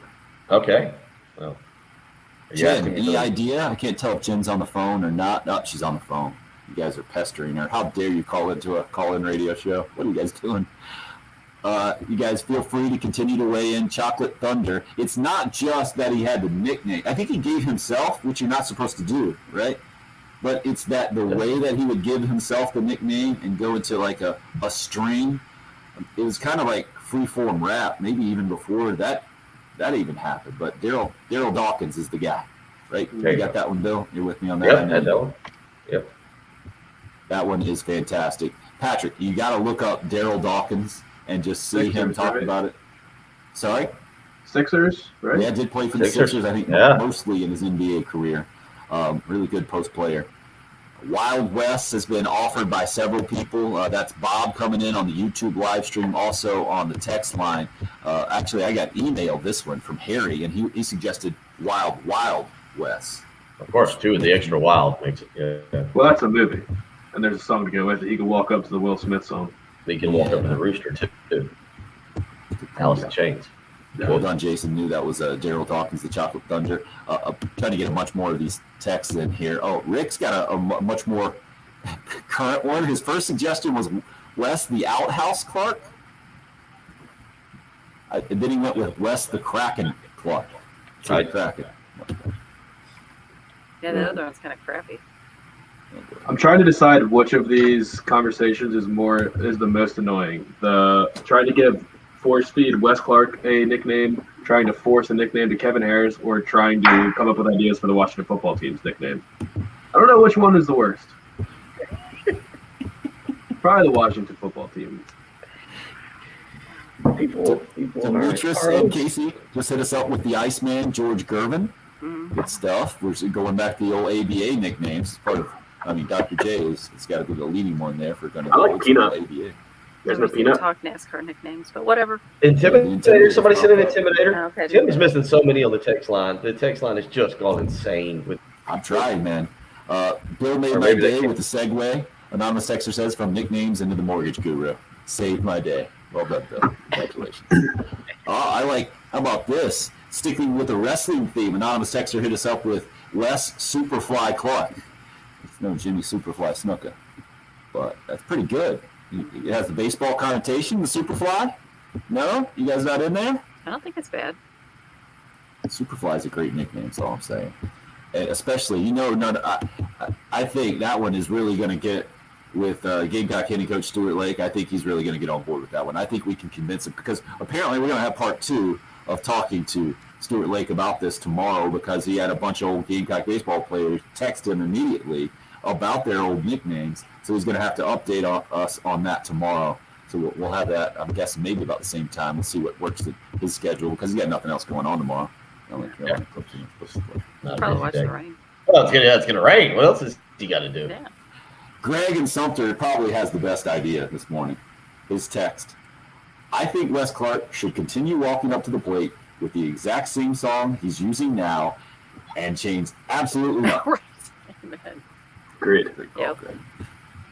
I don't know what we're doing. Where's the fun in that? Well, hitting lots of home runs, leading the country in home runs, pretty good. Rob hits us up and wanted to make sure we mentioned Babe Ruth. That is a nickname for George Herman. Round mound of rebound. He also throws out the old Charles Barkley one. And then he says, please hold off. We have another texter says, please hold off on the Wes Clark thing. Who was a South Carolina hitter who was hitting 700 until he got into SEC pitching and never hit again? We did mention John Jones in the show yesterday. It was that guy. But Wes Clark has a little bit more proven track record, having done it last year through 16 games. And now what we're through, you count last year's 16 games, and you count this year's 4 games. He's hit 14 home runs in his last 20 games. That's a pretty solid stretch. But SEC pitching is different, no doubt about it. I don't think we could say this. So the guy who hit us up with Whackin' Wes, then followed up with said call him Hiroshima because he drops bombs. I don't think you can say that on the radio anymore. Good thing you didn't. This one, this might be a winner. How about this, guys? Anonymous texter. Last time he hit us up was January 6th. This is a 4-word text suggestion, a nickname suggestion. Wes, you serious? Clark. You guys not on board with that? Jen, you get the reference? I think it's funny. I think it's fantastic. You serious, Clark? Oh my gosh. Okay. I got it. I didn't deliver it well enough. That's genius. Got it. Actually, that's genius. A lot of you guys have been weighing in on the Will Clark connection for Wes Clark. So the Thrill 2, I think a lot of people have put out there. The point of Will the Thrill Clark was with the Will. So the Wes the Thrill Clark doesn't quite roll off the tongue quite the same way. Alan G does say Wes Pure Swing Clark. Y'all remember Will Clark, one of the best swings in Major League Baseball. That does take me back to the old school day. And then Travis has to weigh in on the kid, Ken Griffey Jr., with the sweetest swing in baseball. You guys know the commonality. I don't know, Bill, you're not a baseball guy. Do you know what Will Clark and Ken Griffey Jr. had in common? With the sweetest swing. They're both left-handed. Okay. So that's the problem with Wes Clark being put in that category, right? He's a righty, power guy. Not quite the same. You know who? Yeah. Jen, if you're going to complain about lack of NASCAR nicknames, we're going to have an authority on the NASCAR coming up here, joining us in a second. Also, maybe he can give us some more old school Gamecock nicknames, having been the longtime USC Sports Information Director that comes along with now being the Darlington Raceway President and Kerry Tharp. We also got the picks contest to update people on. I wonder if we can get some good football nicknames that we didn't really know about, because Kerry Tharp's, he's been around. Maybe we can go back to the best nickname in Gamecock football history is what? Fire Ants, right? He was there back in the Fire Ants defense. Black Magic. You remember, he was there for that era. Maybe he can help us out with some creative nicknames this morning. We appreciate you being a part of the show. My apologies if I haven't gotten your text or comment in on the live stream, and they have absolutely blown up, like you mentioned, Bill. And this is why we love to do radio every single day. It's the early game here on 107.5 again. Hungry, driven. Oh, you gonna nail another segue here, Bill? A lot of pressure. Let's see. It looks like he's ready. He's gearing up. He's giggling. He's gonna start with awe, guaranteed. Read Heath's tweet in response to my. Oh, where did Patrick go? You got to do radio. Oh, what a morning! Nicknames, sports, basketball, just all kinds of excitement. You know, in the car industry, nicknames are kind of important too. You can talk about like I don't know all kinds of things. I don't know where I was going with that, but I do need to tell you about his Love Chevrolet. Go visit out there.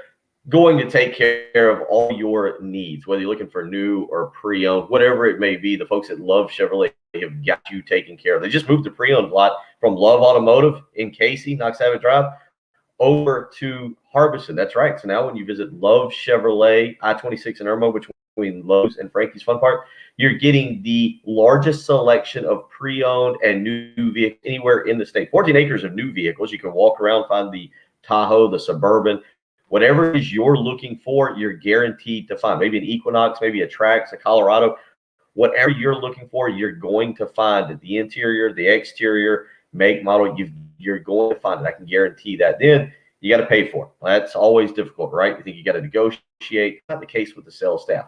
They're there. They have the low price guarantee. That means if they don't top the price that you bring to them from another dealership, they'll write you a check for $1,000. Hasn't happened yet. Won't happen anytime soon. I can promise that. So go visit Love Chevrolet, I-26 in Harbison between Lowe's and Frankie's Fun Park, or you can check them out on the web, lovechevy.com. Get out to Love Chevrolet and find new roads.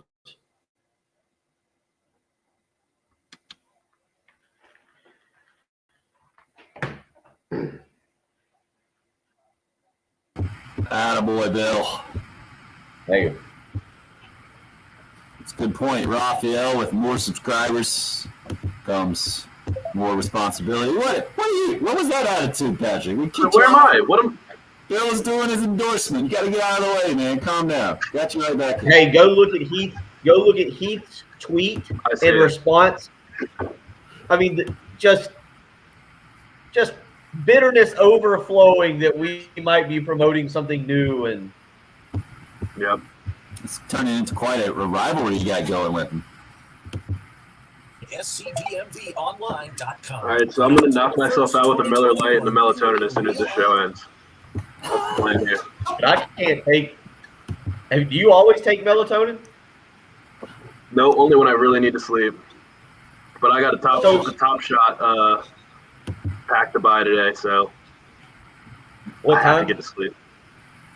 What time? 6 o'clock the pack drops. I'm hoping to get in line at 5. So I took a melatonin Friday night because I was at my sister's house and they had me on that blow-up mattress. That had the reverse effect on me. Like I slept for like 2 hours and then I was wired. And I talked to people about it. And there are certain people that I guess melatonin can cause those chemicals or something. Somebody else told me you got to take them over time for it to build up in your system. I don't know if that's true or not either. I know that I'll never take another melatonin. It could be purely placebo, but it knocks me out. Yeah, a lot of people it just helps them go to sleep. It's not a crazy My kids take it. I don't take that. Hope says we've hit 450. Patrick, we'll take it. No reason that the first week of March we can't be at 500. First week of March. Right. Tomorrow, yeah. I don't know. We're in love with that. We were at 271 to start the week. He's never been able to set a bar high.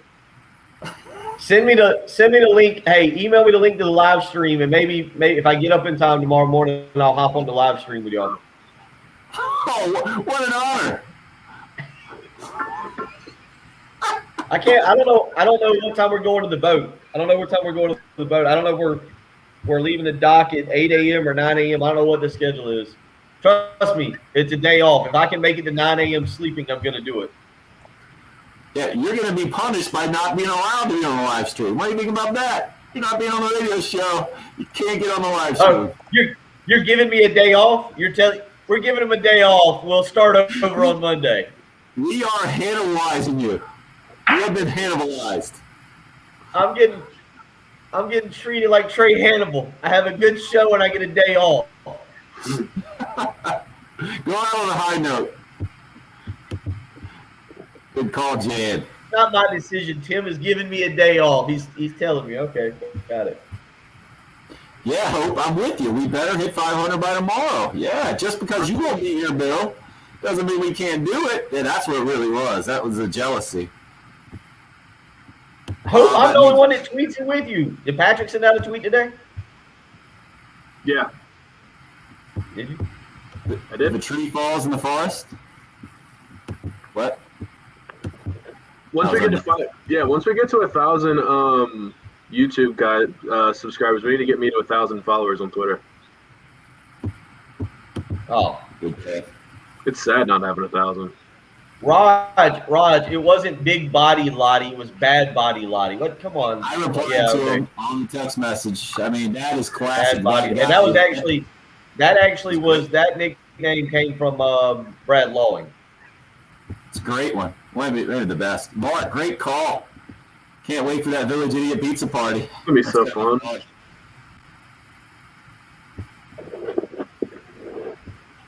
I hope we can host the draft party at Village Idiot. Done. Bill, will you come? You'll come, right? You'll draft to come up here. Oh, yeah. Ready. Well, That now would actually be awesome. the baseball team You want to practice have not Thursday night, right? You don't want to do the draft party on the radio. You just want to go down like where we can mingle and have to hang out and watch the draft and do that, right? And stream it.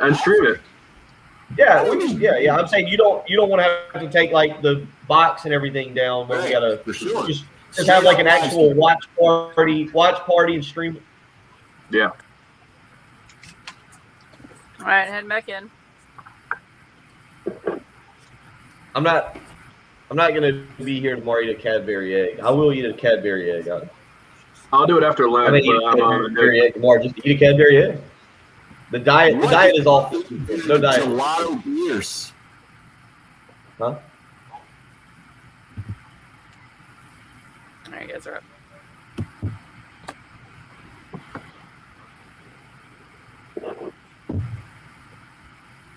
Just absolutely coming into the middle of a storm. There's the nickname. We need to apologize to our guest on the Love Chevy phone line, Carrie Tharp, for bringing you into this mess. This thing, there is stuff flying all over the place, Carrie, because we have opened up the nickname can of worms, talking about Gamecock slugger Wes Clark, and I think Gamecock fans specifically today, after a disappointing basketball game again, a disappointing football season, ready to move on for sure. So we need to start, since you were a longtime sports information director, you were there back in the heyday, Black Magic, Fire Ants defense. You saw it all. You know about good nicknames in Gamecock athletics. Do you have a nickname maybe we're not even familiar with, or do you just have a favorite nickname out there in sports as you're thinking back in the old Rolodex?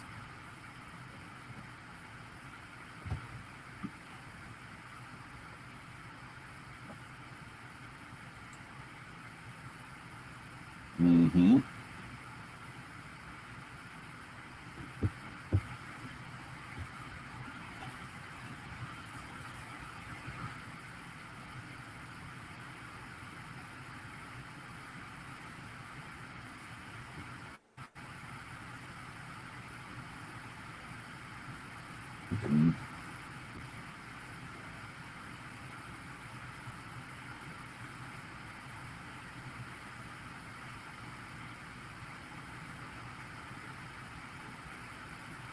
No doubt about it. It's been ridiculous. It's now 14 home runs in his last 20 games. If you go back to last year, and 6 this year in 4 games leading up to the Carolina Clemson baseball series. Any of those, carries stick out in your mind? I know you're kind of in charge of football, but I remember you being up in the press box at Sarge Fry, bringing your kids there back in the day when they were young, and I know you're a big baseball guy.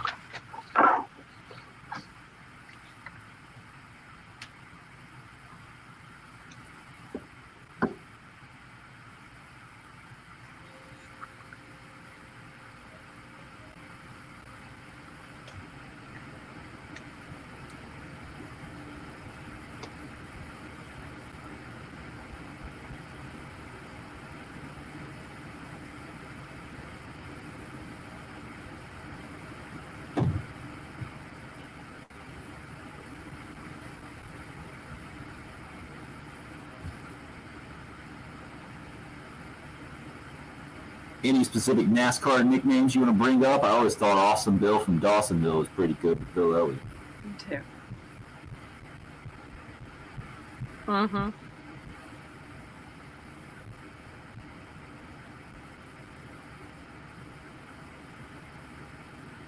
Smoke.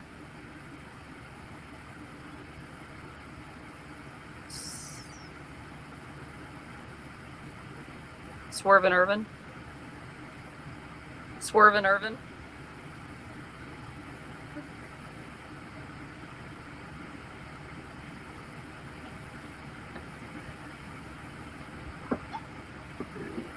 Everybody knows that was Irvin Magic Johnson's alternate nickname, was sort of an Irvin back in the day, right? Exactly. Good call. Couldn't have been Ernie Irvin. All right, let's talk a little NASCAR now. I'm looking at our pick'em contest, and how are you guys doing this again? Who is winning again? Reggie Anderson over at WLTX is in second place. Kerry, you are very respectable, just a point out of second place right now through 2 races. You're in third, and then Jen is just in fourth with just last place in 2 races in a row. Jen at Daytona. I know. Yeah, what's going on? Well, Chase Elliott was a little bit of a problem when he was leading, 95% of the race, and just a few mishaps and some yellow from the rain. Yeah, not good. All right, Didn't serve Kerry, well. break down what did you see at the road course last week at Daytona, and now sticking in Florida, heading down to Homestead this week.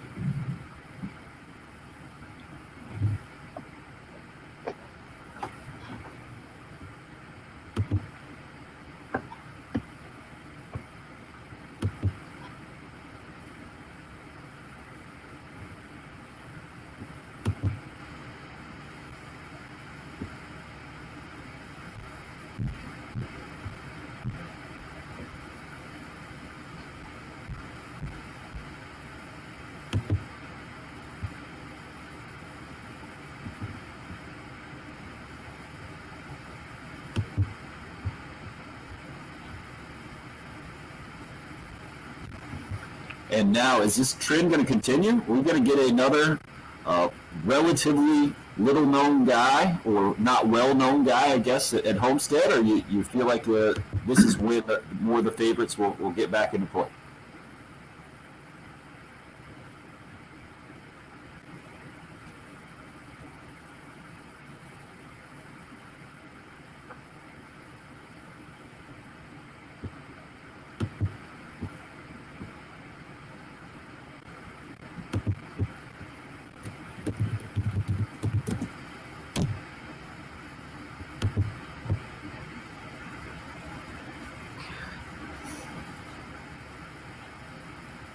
You don't hear that on this show from one of the co-hosts.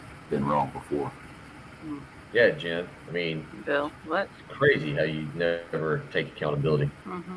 All right, let's get to our picks. Kerry, with that being said, where are you going this week?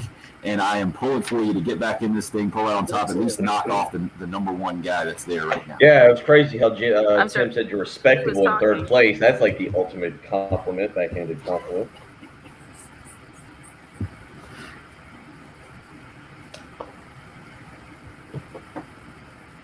Of course you are.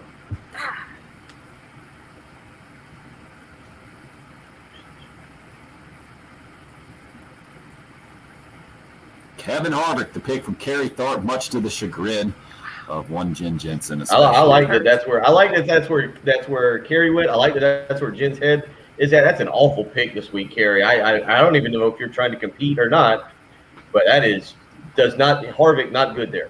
What do you got, Jen? Reason, Bill? Not even backing it up with. Exactly. You know what? I'm going to go Hamlin this week. Good for you, Jen. It's a good pick. There's nothing wrong with that. Obviously, Hamlin's doing very well. Last year he did well. It was his first finish of better than seventh since a win in 2013. He's finished. He's done well. Hamlin's obviously hot. That's a good pick. That was going to be my third pick.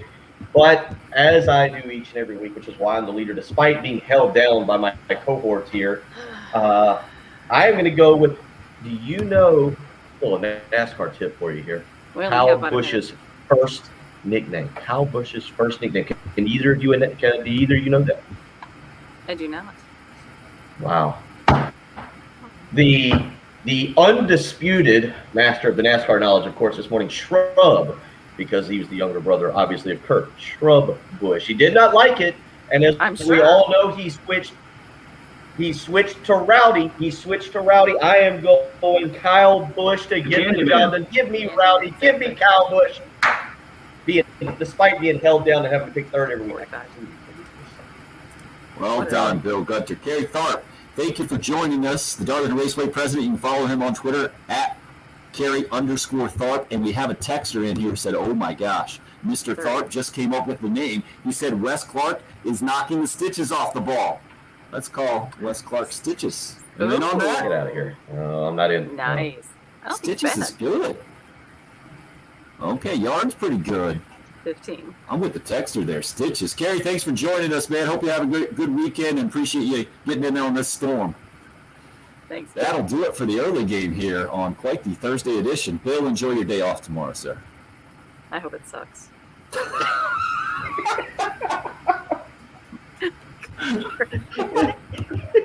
You could have said you hoped it rained. That was fantastic, Jed. Best ending of the show we've ever had. All right. Patrick's done. I'm surprised he hasn't busted out the Miller Lite yet. Oh. Oh. I got a text message from John Whittle. He goes, y'all know, John Whittle said, you know we can see Patrick drinking a beer, right? I was like, yeah. I was so engrossed in what we were doing, I had no idea. Well done, Patrick. I think that's a great place to sign off on the live stream. Appreciate all you people. Do it again tomorrow without Bill somehow. We'll try.